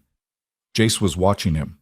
The boy was fully awake now, sitting upright in the booth, his eyes wide and dark, and reading Ridge's face with that terrible precision that abused children develop. The ability to decode an adult's emotional state from the smallest signals because their survival once depended on it. Something's wrong, Jace said. We found another kid. Maybe. We're getting him out. Tyler? Ridge looked at the boy. You know about Tyler? I heard the name on my uncle's phone. He said Tyler was handled. I didn't know what that meant. Ridge crossed to the booth and crouched so his eyes were level with Jace's. Listen to me. There are good people on their way to that building right now. A friend of mine is already there. We're going to get Tyler out. What if you can't? The question hit Ridge in the chest. Not because it was sophisticated, but because it was honest. The pure, unfiltered honesty of a child who had spent 14 months learning that the world did not always produce the outcome you hoped for, that doors stayed locked and casts stayed on, and adults who said they would come back did not always come back. Then we'll keep trying until we can, Ridge said. That's what we do. That's all we do. We keep trying. His phone rang. Deacon. I'm inside. Deacon was breathing hard. His voice echoed slightly, the acoustics of a large empty space. The front section is gutted. Empty rooms, stripped fixtures. But there's a corridor in the back, locked door. I kicked it. It's open. The child. I found him. He's here. Male, approximately 10 years old. He's Ridge. He's chained to a bed frame, padlocked chain around his ankle. The man who came in. He's gone. Must have heard me at the front door and went out the back. I didn't see him. I'm with the boy now. Is he hurt? He's terrified. He's thin. The chain is worn through the skin around his ankle, but he's conscious. He's verbal. He asked me if I was here to take him back to the judge. Ridge closed his eyes. The judge. A 10-year-old boy chained to a bed frame asking if the man who just kicked down the door was there to take him back to the judge. The architecture of this horror had rooms within rooms within rooms, and each door opened onto something worse than the last. Stay with him. Units are minutes out. Do not move him until medics arrive. The chain. I'm not leaving him, Ridge. I know you're not. Sirens. Faint. Growing. Deacon heard them too. They're here, Deacon said. I can see lights. Ridge exhaled. The breath came out of him in a long, ragged stream that fogged the air and dissipated and left him feeling empty in a way that was not weakness but release. The specific emptiness that comes when the worst thing you imagine turns out to be real, and you survive the knowing of it. He stayed on the line. He heard the sirens arrive, he heard doors slam, and voices shout, and boots on concrete, and the specific careful sound of bolt cutters working through chain links. He heard Deacon's voice, low and steady, talking to the boy the way a man talks to someone he is pulling from wreckage, not with promises, but with presence, not with hope, but with the stubborn, unreasonable refusal to let go. And then he heard something that broke him. A boy's voice, small, rough from disuse, cracking on every other syllable. "Are you real? Are you actually real?" "Yeah, buddy," Deacon said. "I'm real." "Are you going to lock the door again?" "No, nobody is ever going to lock that door again." Ridge set the phone down on the counter. He turned his back to the room. He pressed both hands flat against the wall, and he bent his head, and he breathed. And the breathing turned into something else. Not crying, because Ridge Callahan had not cried since Helmand Province, and the machinery that produced tears had been damaged in the same explosion that scarred his face. But something moved through him, something seismic, something that rearranged the geology of his chest and left new formations in its wake. Behind him, Jace's voice, quiet, certain. "You found him." Ridge turned. He wiped his face with the back of his hand. He looked at the boy. "Yeah," he said. "We found him." Jace nodded. Once. A single solemn movement that contained within it more dignity than any gesture Ridge had seen from any adult in any situation in his entire life. The nod of a 9-year-old who understood that the world had done its worst and that people he had met only hours ago had responded with their best, and that the distance between those two things was the space in which everything that mattered existed. Ridge's phone buzzed, a text from Vera. "Warrants issued for Rick Mercer, Judge Raymond Orr, Franklin Granger. FBI field office in Springfield has been notified. Federal investigation opened under child trafficking and financial fraud statutes. Rick Mercer located by State Patrol 30 minutes ago. He was parked at Pine Bluff Motor Lodge, room 117, shredding documents. He's in custody. Orr is being picked up at his residence now." Ridge read the message twice. He set the phone on the table where Jace could see it. "Your uncle's in custody," Ridge said. "He can't hurt you. He can't hurt anyone." Jace looked at the phone.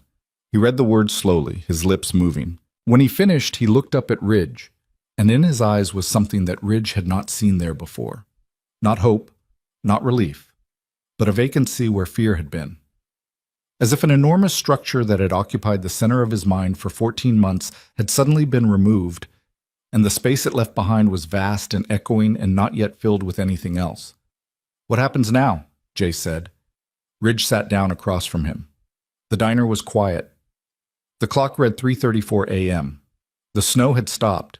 Through the window, the first suggestion of a break in the clouds allowed a single faint star to appear in the western sky. "Now," Ridge said, "we start fixing things." The door opened, cold air, boot steps on linoleum. Stone walked in.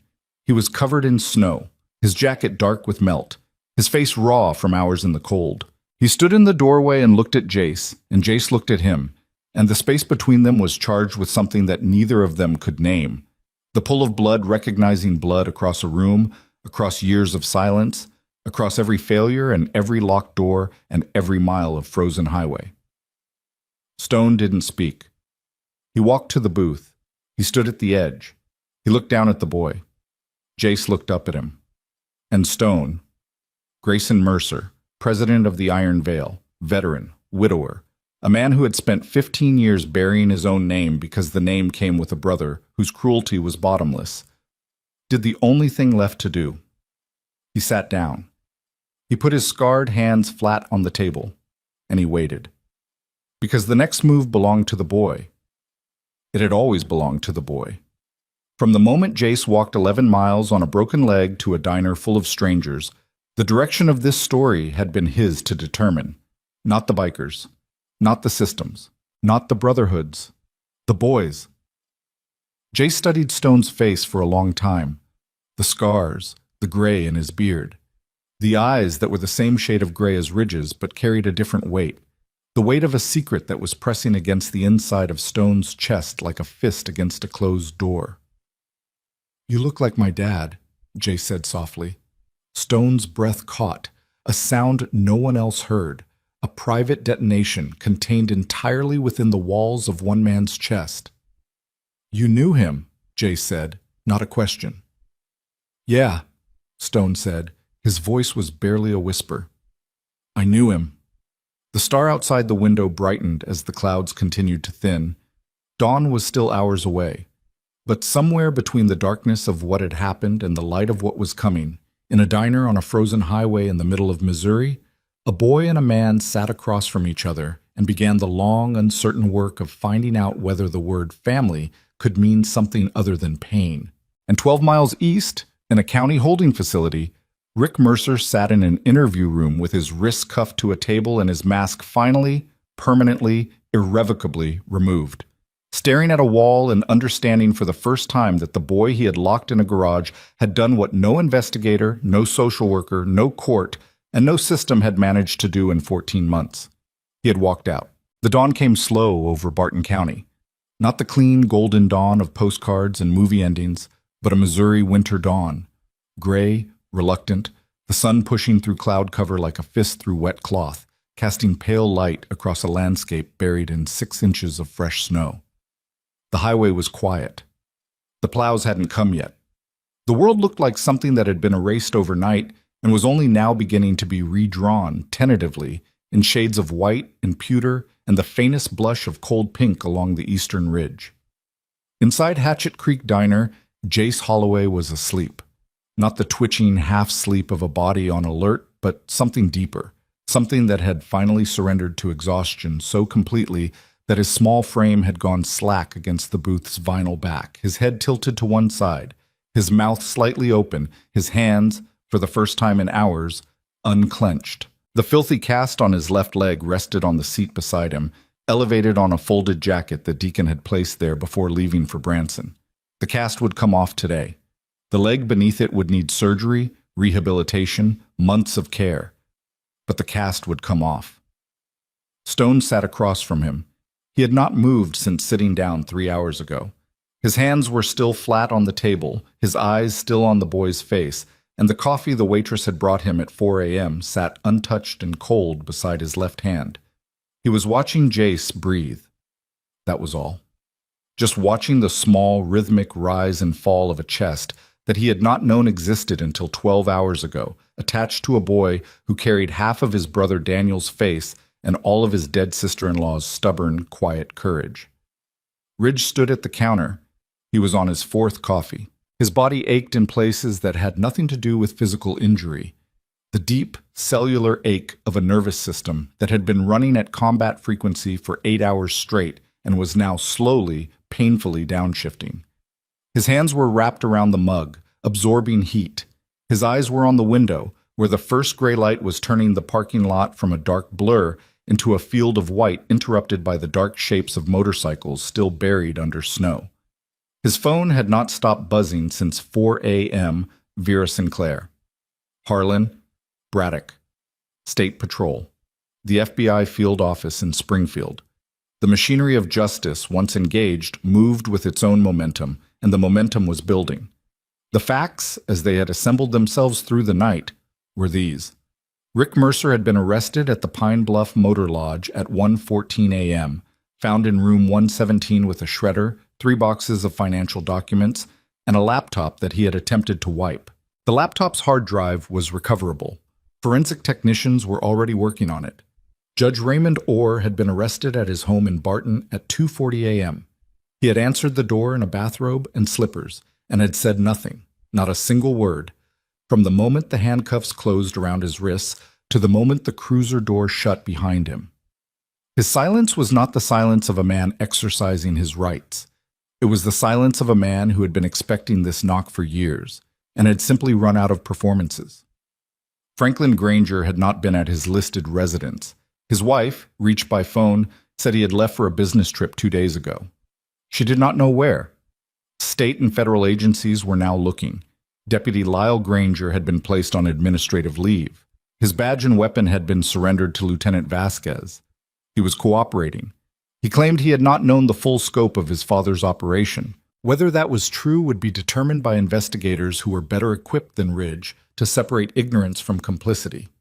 Darlene Fitch was in protective custody at the circuit attorney's office in Springfield. Her daughter had been picked up from a relative's home by state police and was safe. Darlene's cooperation was being formalized into a plea agreement that would acknowledge her role in the placement fraud while recognizing the coercion under which she had operated. She would likely face charges. She would also likely provide the testimony that would dismantle every layer of the operation. Tyler Briggs, age 10, had been transported by ambulance from the Lakeview facility to a hospital in Branson. His injuries were severe. The chain around his ankle had worn through skin and into tissue. He was dehydrated, malnourished, and had not been outside in approximately 7 months. But he was alive. He was free of the chain. And when Deacon had carried him out of the building and into the cold night air, Tyler had looked up at the sky, at the stars now visible through the thinning clouds, and had said nothing, because there were no words in any language for what it felt like to see the sky again after 7 months of sealing.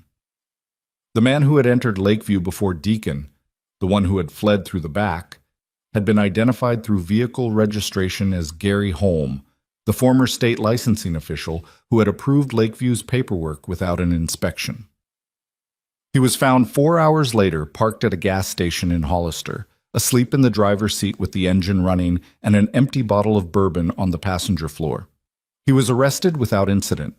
He would later tell investigators that he had gone to Lakeview that night to move Tyler to a new location because Rick Mercer had called him in a panic. He had heard Deacon break through the front door and had run. When asked why he hadn't simply released the boy himself, he stared at the table for a long time and said, "I didn't have the key to the chain. Only the judge had the key. Only the judge had the key." Ridge had heard that sentence from Vera at 5 a.m. and had set the phone down and walked outside and stood in the snow for 10 minutes, breathing cold air until the thing inside his chest that wanted to scream had settled back into something he could carry. Now it was 6:15. The diner was warm. The waitress, whose name Ridge had learned during the long night was Carol, was making a fresh pot of coffee and heating up the grill for breakfast. She had refused to close. She had refused to go home. When Ridge had tried to pay the tab at 3 a.m., she had looked at him with an expression that was equal parts exhaustion and fury and said, "That boy ate a bowl of soup in my restaurant, and I almost didn't serve him. You don't owe me money. I owe him an apology." The apology was in the coffee she kept brewing, in the grill she kept heating, in the simple, stubborn act of keeping the lights on and the door open for a room full of bikers and a sleeping child while the world outside dealt with the consequences of what had been uncovered. At 6:30, Jace woke up. It was not a gradual awakening. It was instant, the way animals wake, from 0 to full alertness in the space between one heartbeat and the next. His eyes opened. He saw Stone. He saw the diner. He saw the gray light outside.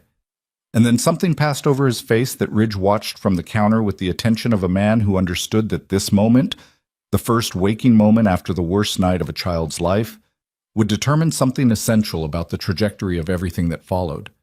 Jace looked confused, then afraid. Then, slowly, carefully, the way a person touches a surface to test whether it's hot, he looked at Stone's face, and the fear receded. Not disappeared, receded. Like a tide pulling back from a shore, leaving wet sand and debris, but also revealing ground that had been underwater for a very long time. "You stayed," Jace said. "Yeah," Stone said. "All night?" "All night." Jace looked at the untouched coffee. He looked at Stone's hands, still flat on the table, still exactly where they had been when he fell asleep. "You didn't have to." "I know." The boy was quiet for a moment. Then he said, "You knew my dad." Stone's throat moved, a swallow that took effort. "He was my brother." Jace didn't react the way Ridge expected. There was no shock, no tears, no explosion of emotion. Instead, the boy studied Stone's face with that same precise, evaluating attention he had used all night. The attention of a child who had learned that information was survival and that every new fact had to be weighed and tested before it could be trusted. "That makes you my uncle too," Jace said. "It does." "But you're not like him." "No." How do I know that? Stone leaned back.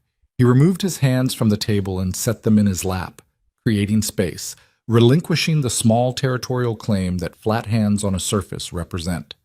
He looked at Jace with eyes that held nothing back. No performance, no mask, no carefully constructed version of himself designed to win a child's trust. Just the raw, unfinished face of a man who had made a terrible mistake 11 years ago and had been living with it ever since. "You don't," Stone said. "You don't know that. Not yet. Knowing takes time. But here's what I can tell you. I walked away from your dad 11 years ago because I was trying to protect myself from Rick's world. And by walking away, I left a door open that your dad walked through, and that door led to Rick getting custody of you when your parents died. I cannot change that. I will carry that for the rest of my life. But I can tell you that I am here now, and that I will be here tomorrow, and the day after that. And you can test that as many times as you need to until you decide whether it's true." Jace absorbed this. He looked at Ridge, who was still at the counter. Ridge gave no signal, no nod, no encouragement. This was not his decision to influence. "Okay," Jace said.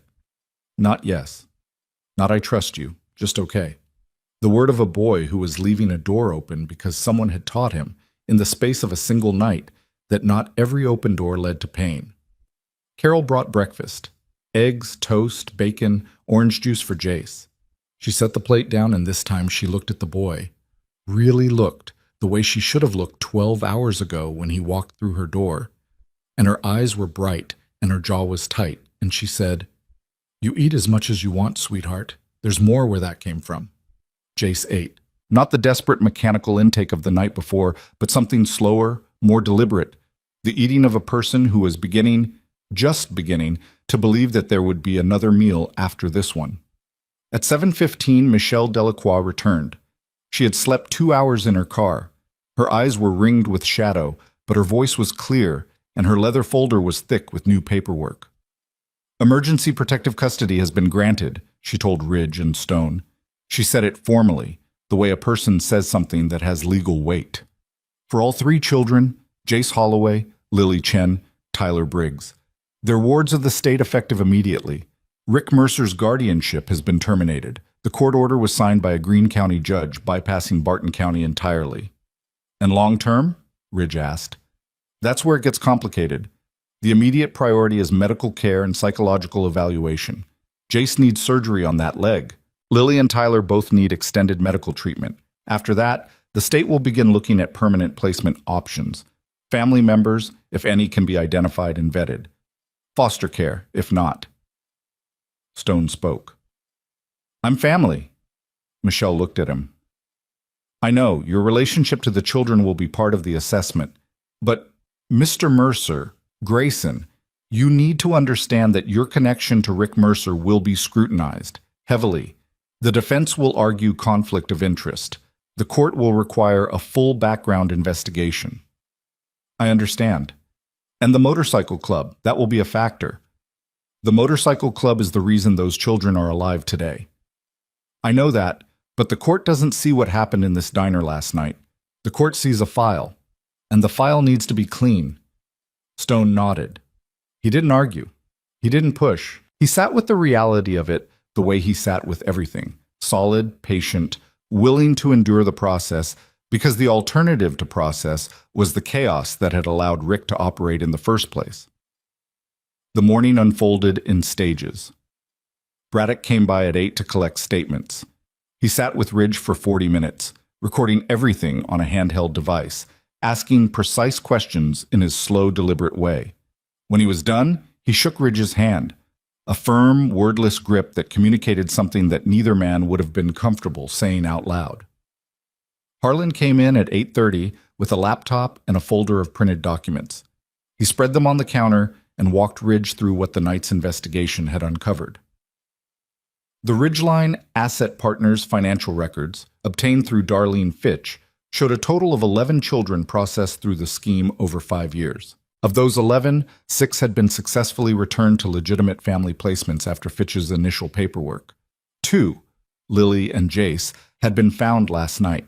Tyler made 3. The remaining two were older teenagers who had aged out of the system and could not be located. Harlan was still looking. The financial scope was staggering. Over $2 million had moved through Ridgeline's accounts. Insurance payouts, trust disbursements, state and federal care subsidies, and of that amount, less than 15% had been spent on the actual care of the children. The rest had been divided between Rick Mercer, Franklin Granger, Judge Orr, and a constellation of smaller payments to individuals who had greased various bureaucratic wheels along the way. They ran it like a business, Harlan said. He said it without inflection, the way a man says something that he finds so deeply repugnant that adding emotion to it would be redundant. Intake, processing, management, profit distribution. The children were inventory. Ridge looked at the numbers. He looked at the names. He looked at the web of transactions that connected a sitting judge to a trust manager, to a county social worker, to a licensing official, to a man who locked children in basements and garages and chained them to bed frames. He looked at all of it, and he felt something settle inside him that he recognized from the aftermath of combat. The cold, clear understanding that the world contained systems of cruelty, so organized and so efficient that fighting them required not just courage, but patience, not just anger, but architecture. Make copies of everything, Ridge said. One set for Vera, one set for the FBI, one set for us. Already done. At 9 o'clock, Ridge drove Jace to Barton County General Hospital. The drive was quiet. The roads had been plowed, but the shoulders were still buried, and the bare trees along Highway 54 stood like skeletal sentries against a sky that was slowly, grudgingly, turning from gray to pale blue.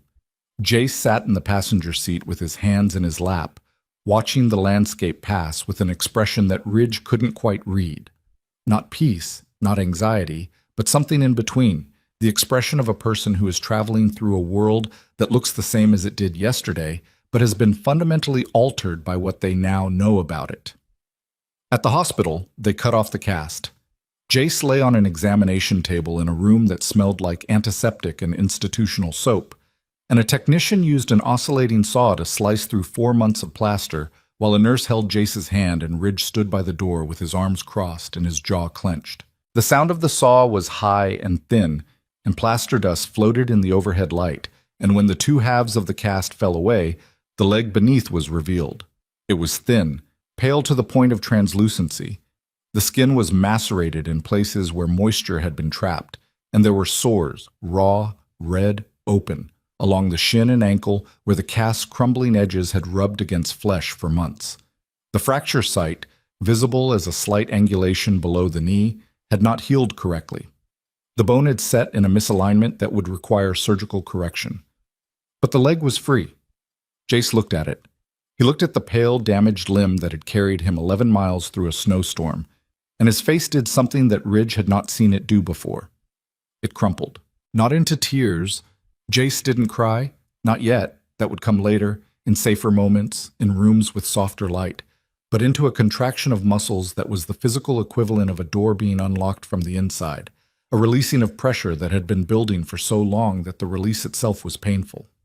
Ridge stepped forward. He didn't think about it. He didn't calculate it. He crossed the room and put his hand on the boy's shoulder. Just his hand. Just the weight of it.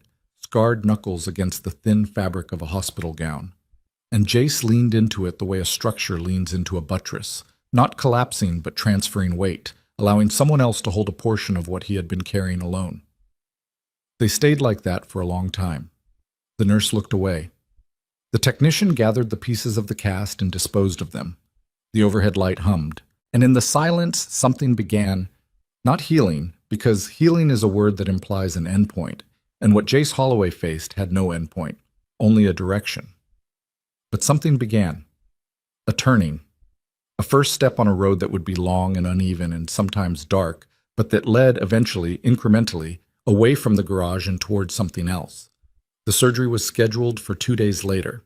In the meantime, Jace was admitted for observation, nutrition, and the slow, careful process of being assessed by people whose job it was to understand what 14 months of isolation and abuse had done to a 9-year-old's mind and body.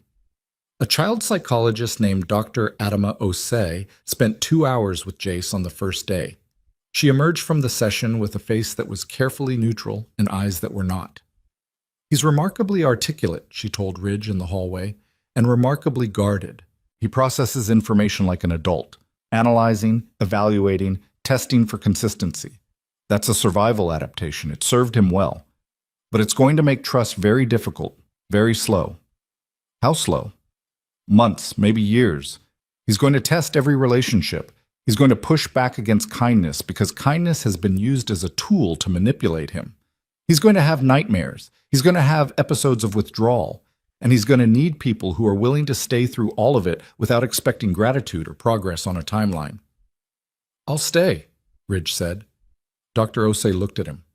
She studied his face the way she studied everyone's face, with professional attention, reading the micro-expressions, the tells, the involuntary signals that revealed what the words didn't. "You've been through your own version of this," she said. Not a question. Different version, same neighborhood. Then you know it doesn't end. It changes shape. It gets quieter. But it doesn't end. "I know." She nodded. "Good. He needs someone who knows." The weeks that followed were not a montage. They were not a sequence of uplifting moments set to music.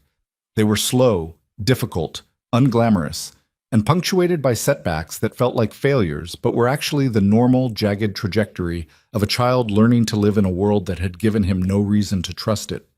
Jace's surgery went well. The bone was realigned, pinned, and recasted in a proper orthopedic boot. Physical therapy began 10 days later. It hurt. Jace did not complain. He clenched his jaw and did the exercises and limped down the hospital corridor with the determination that the physical therapist described as frankly intimidating for a 9-year-old. Lily Chen was transferred to a children's hospital in Springfield with a specialist pediatric unit. Her recovery was slower, more complicated. She had been confined for so long that her legs had partially atrophied, and the process of rebuilding muscle required daily therapy that she endured with a silence that her caregivers found heartbreaking. But she was eating. She was sleeping without the light on, a milestone that her nurse noted with quiet triumph.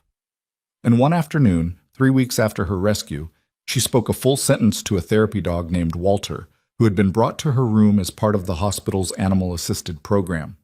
The sentence was, "You're warm." The handler cried. Lily did not notice. Tyler Briggs was the hardest case. The chain had caused an infection that required 2 rounds of intravenous antibiotics. His psychological assessment revealed a level of trauma that placed him in the highest category of care need. He did not speak for the first 4 days. When he did begin speaking, his first sustained conversation was with Deacon, who had returned to the hospital in Branson every day since the rescue, sitting in a chair beside Tyler's bed for hours at a time, sometimes talking, sometimes reading, sometimes just being there. Tyler told Deacon about the room at Lakeview, the bed frame, the chain, the window that had been painted black, the visits from the man with the key who brought food and water on a schedule that Tyler had learned to predict by the sounds outside the building. He told Deacon about the day he was taken from Rick Mercer's custody and driven to Lakeview by a man he didn't recognize. He told Deacon about the 7 months in that room, about the slow erosion of time into a substance without shape or direction, about the moment when he stopped counting the days because the counting had become more painful than the not knowing. Deacon listened to all of it. He did not flinch. He did not look away. He sat with the weight of it the way stone sat with weight, absorbing, holding, refusing to let the person carrying it carry it alone. The legal proceedings unfolded with the grinding inevitability of institutional machinery. Rick Mercer was charged with 11 counts of child abuse and neglect, 7 counts of financial fraud, 3 counts of false imprisonment, and 2 federal counts of wire fraud related to the interstate movement of trust funds. His bail was denied. Judge Raymond Orr was charged with corruption, conspiracy, and obstruction of justice. Franklin Granger was located 11 days after the night at the diner in a motel in Little Rock, Arkansas, with $37,000 in cash and a one-way ticket to Belize. He was arrested by FBI agents and extradited to Missouri. Gary Holm, the licensing official, cooperated immediately and fully, providing testimony that connected every node of the operation. Darlene Fitch testified before a grand jury. Her testimony lasted 6 hours. She described the photographs of her daughter. She described the judge's chambers. She described the slow, suffocating process of signing documents she knew were false while telling herself that compliance was the only way to keep her child safe. The grand jury returned indictments on all defendants. Darlene's plea agreement resulted in a suspended sentence, community service, and the permanent loss of her social work license. She accepted all of it without argument. She had not yet spoken to Jace, and she did not know if she ever would. But she had walked through Vera Sinclair's door on a snowy night and told the truth, and the truth had done what truths do when they are finally released. It had moved through the system like a current through water, carrying everything in its path toward the surface. Ridge did what he said he would do. He showed up. Not every day. He was not a saint, and sainthood was not what Jace needed. He showed up on surgery day. He showed up for the first physical therapy session and the third and the seventh. He showed up for the court hearing where Jace's protective custody was formalized. He showed up on a Tuesday afternoon for no reason at all, carrying a bag of cheeseburgers from a place off Route 54, and sat with Jace in his hospital room while they ate and watched a movie on the mounted television and said almost nothing, because sometimes presence is a language that requires no vocabulary. Stone showed up too. Carefully. Slowly. With the measured patience of a man approaching a wild animal. Not because Jace was wild, but because Stone understood that the distance between them was not measured in feet, but in years, in failures, in a name that the boy had learned to associate with locked doors and cold garages.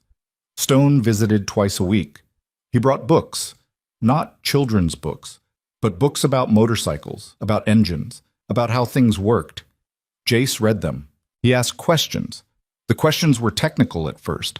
How does a carburetor work? What's the difference between a V-twin and an inline-four? But they gradually shifted into something else.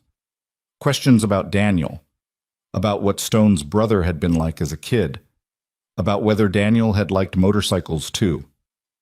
He hated them, Stone said one afternoon, sitting in the hospital room with a cup of coffee and a half-smile that Ridge had never seen before. Your dad was the only Mercer who thought two wheels were one too few. He drove a Volvo station wagon. Safest car on the road. Jace almost smiled. Not quite, but almost. School resumed in February. A tutor came to the hospital first, then to the group home where Jace was placed temporarily while the court sorted through the long-term custody evaluation. He was behind. A year and a half of missed school had left gaps that would take years to fill.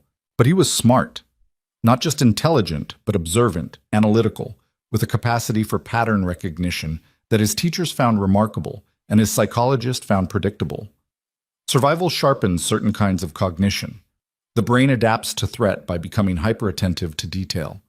The trick, Dr. Osei explained, was helping Jace redirect that hyperattention from danger to learning without triggering the alarm systems that had kept him alive. The nightmares continued. They would continue for a long time. Some nights, Jace woke in the dark and didn't know where he was, and his body flooded with the old chemicals. Cortisol and adrenaline, and the deep mammalian conviction that the door was locked and no one was coming. On those nights, he sat in his bed and breathed the way Dr. Osei had taught him. In for 4, hold for 4, out for 4, and waited for his heart to slow and the room to stop spinning, and the walls to stop looking like the walls of a garage. But the nightmares were no longer the only thing. There were other things now. The sound of Ridge's truck pulling into the parking lot, the weight of a book in his hands, the particular quality of light in the physical therapy room at 10 in the morning, the voice of a tutor explaining fractions with a patience that felt genuine, the face of Stone, his uncle, his actual uncle, the one who hadn't locked any doors, sitting across a table with coffee and stories about a father Jace was beginning to remember not as a ghost, but as a person. On an afternoon in late March, 6 weeks after the surgery, Jace walked out of the group home under his own power. No cast, no boot, a slight limp that the therapist said would diminish with time and exercise. He crossed the parking lot to where Ridge was leaning against his truck, arms crossed, leather jacket creased and worn, the scar on his face catching the late afternoon sun. Behind Ridge, in the parking lot, 14 motorcycles gleamed in a row. Stone was there. Cruz, Deacon, Harlan, and others, men and women of the Iron Veil who had never met Jace, but who had come because someone in their brotherhood had stood between a child and a locked door, and that was reason enough to show up on a Tuesday afternoon and make a parking lot look like a wall. Jace stopped at the edge of the sidewalk. He looked at the motorcycles. He looked at the riders. He looked at Ridge. "What's this?" he said. "Your physical therapist cleared you for short rides," Ridge said. "Thought you might want to see what the world looks like from the back of a Harley." Jace stood very still. The breeze moved through the parking lot, carrying the smell of exhaust and leather and the first green edge of a Missouri spring. The sky was blue.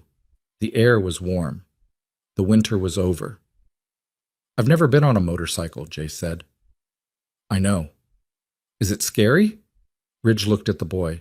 At the limp that was fading, at the hands that no longer shook, at the face that was still too thin but was filling slowly, recovering the geography of childhood that had been eroded by 14 months of darkness. "A little," Ridge said. "The good kind." Jace crossed the parking lot. He stopped in front of Ridge's bike, a black Harley Road King, heavy and scarred and idling with a low, steady rumble that vibrated through the asphalt and up through the soles of Jace's sneakers. Ridge handed him a helmet. Jace put it on. It was too big. It sat low on his forehead and made his face look even smaller. Ridge climbed on. He held out his hand. Jace took it. He swung his leg over the seat and settled behind Ridge, his small hands gripping the sides of the leather jacket, his feet finding the passenger pegs. The engine vibrated through both of them, a shared frequency, a mechanical heartbeat that connected the man and the boy through 60 pounds of steel and chrome and the particular kind of trust that is built not through words, but through the simple act of holding on. Ridge pulled out of the parking lot. Behind him, 13 motorcycles followed. They rode east on Highway 54 through the town of Harlan, past the feed store and the post office and the shuttered gas station, past the gravel road that led to the house where everything had happened, past the Hatchet Creek Diner where a flickering neon sign still buzzed against the afternoon sky. Jace turned his head as they passed the diner. He looked at it through the visor of the oversized helmet, and Ridge felt the boy's grip tighten for 1 second, then loosen. They rode for 40 minutes, not fast, not far, just through the Missouri countryside, through the rolling timber and the open farmland and the small towns that dotted Highway 54 like beads on a string. The air was cold but not bitter. The sun was low and gold. The shadow of the motorcycles stretched long across the asphalt, a procession of dark shapes moving through a landscape that was coming back to life after a long, hard winter. When they returned to the group home, Jace climbed off the bike and removed the helmet and stood in the parking lot with his face flushed and his hair wild and his eyes carrying something that had not been there before, not happiness exactly, not yet, but the space where happiness might eventually go. A vacancy that was no longer shaped like fear. Ridge killed the engine. The silence after a Harley shuts down is its own sound. A ringing absence, the ghost of vibration still humming in the bones. "Ridge," Jace said. "Yeah." "At the diner, that first night. Why did you let me sit at your table?" Ridge looked at the boy. He remembered the moment. The small figure at the edge of the booth, the shaking hands, the voice barely louder than a whisper. "Can I sit here until my leg stops shaking?" "Because you asked," Ridge said. Jace nodded. He looked at the row of motorcycles, at the riders dismounting, at Stone walking toward them across the parking lot with his hands in his jacket pockets, and his face carrying an expression that was not quite a smile but was closer to one than anything Ridge had ever seen on it. "That's the whole reason?" Jace said. "That's the whole reason." Jace turned and walked toward the group home entrance. His limp was barely visible now. His shoulders were straight. At the door, he stopped and looked back. "I'm going to ask for a lot more things," he said. Ridge felt something move in his chest. Not the cracking that had happened in the Mercer house, standing against the concrete wall. Something else. Something quieter. A settling. The sound a foundation makes when the weight it was built to carry finally arrives. "Good," Ridge said. "That's how it works." Jace went inside. The door closed behind him. The evening light softened across the parking lot, turning the chrome of the motorcycles to gold. Stone reached Ridge and stood beside him. The two men looked at the closed door, and in the silence between them, between two wounded veterans who had found each other in the wreckage of a war that never really ended, was something that did not need to be spoken, because speaking it would have made it smaller than it was. They stood there until the sun dropped below the ridgeline and the first stars appeared above the Ozarks, faint and far away but steady. The way things are steady when they have been burning for a very long time and intend to keep burning for a very long time more. Then Ridge put on his helmet, and Stone put on his. And one by one, the Iron Veils started their engines and rode west into the gathering dark, the sound of their machines fading slowly down Highway 54 until there was nothing left but the evening air and the quiet parking lot and the light in a window where a boy who had walked 11 miles on a broken leg was sitting down to dinner with people who would not lock the door.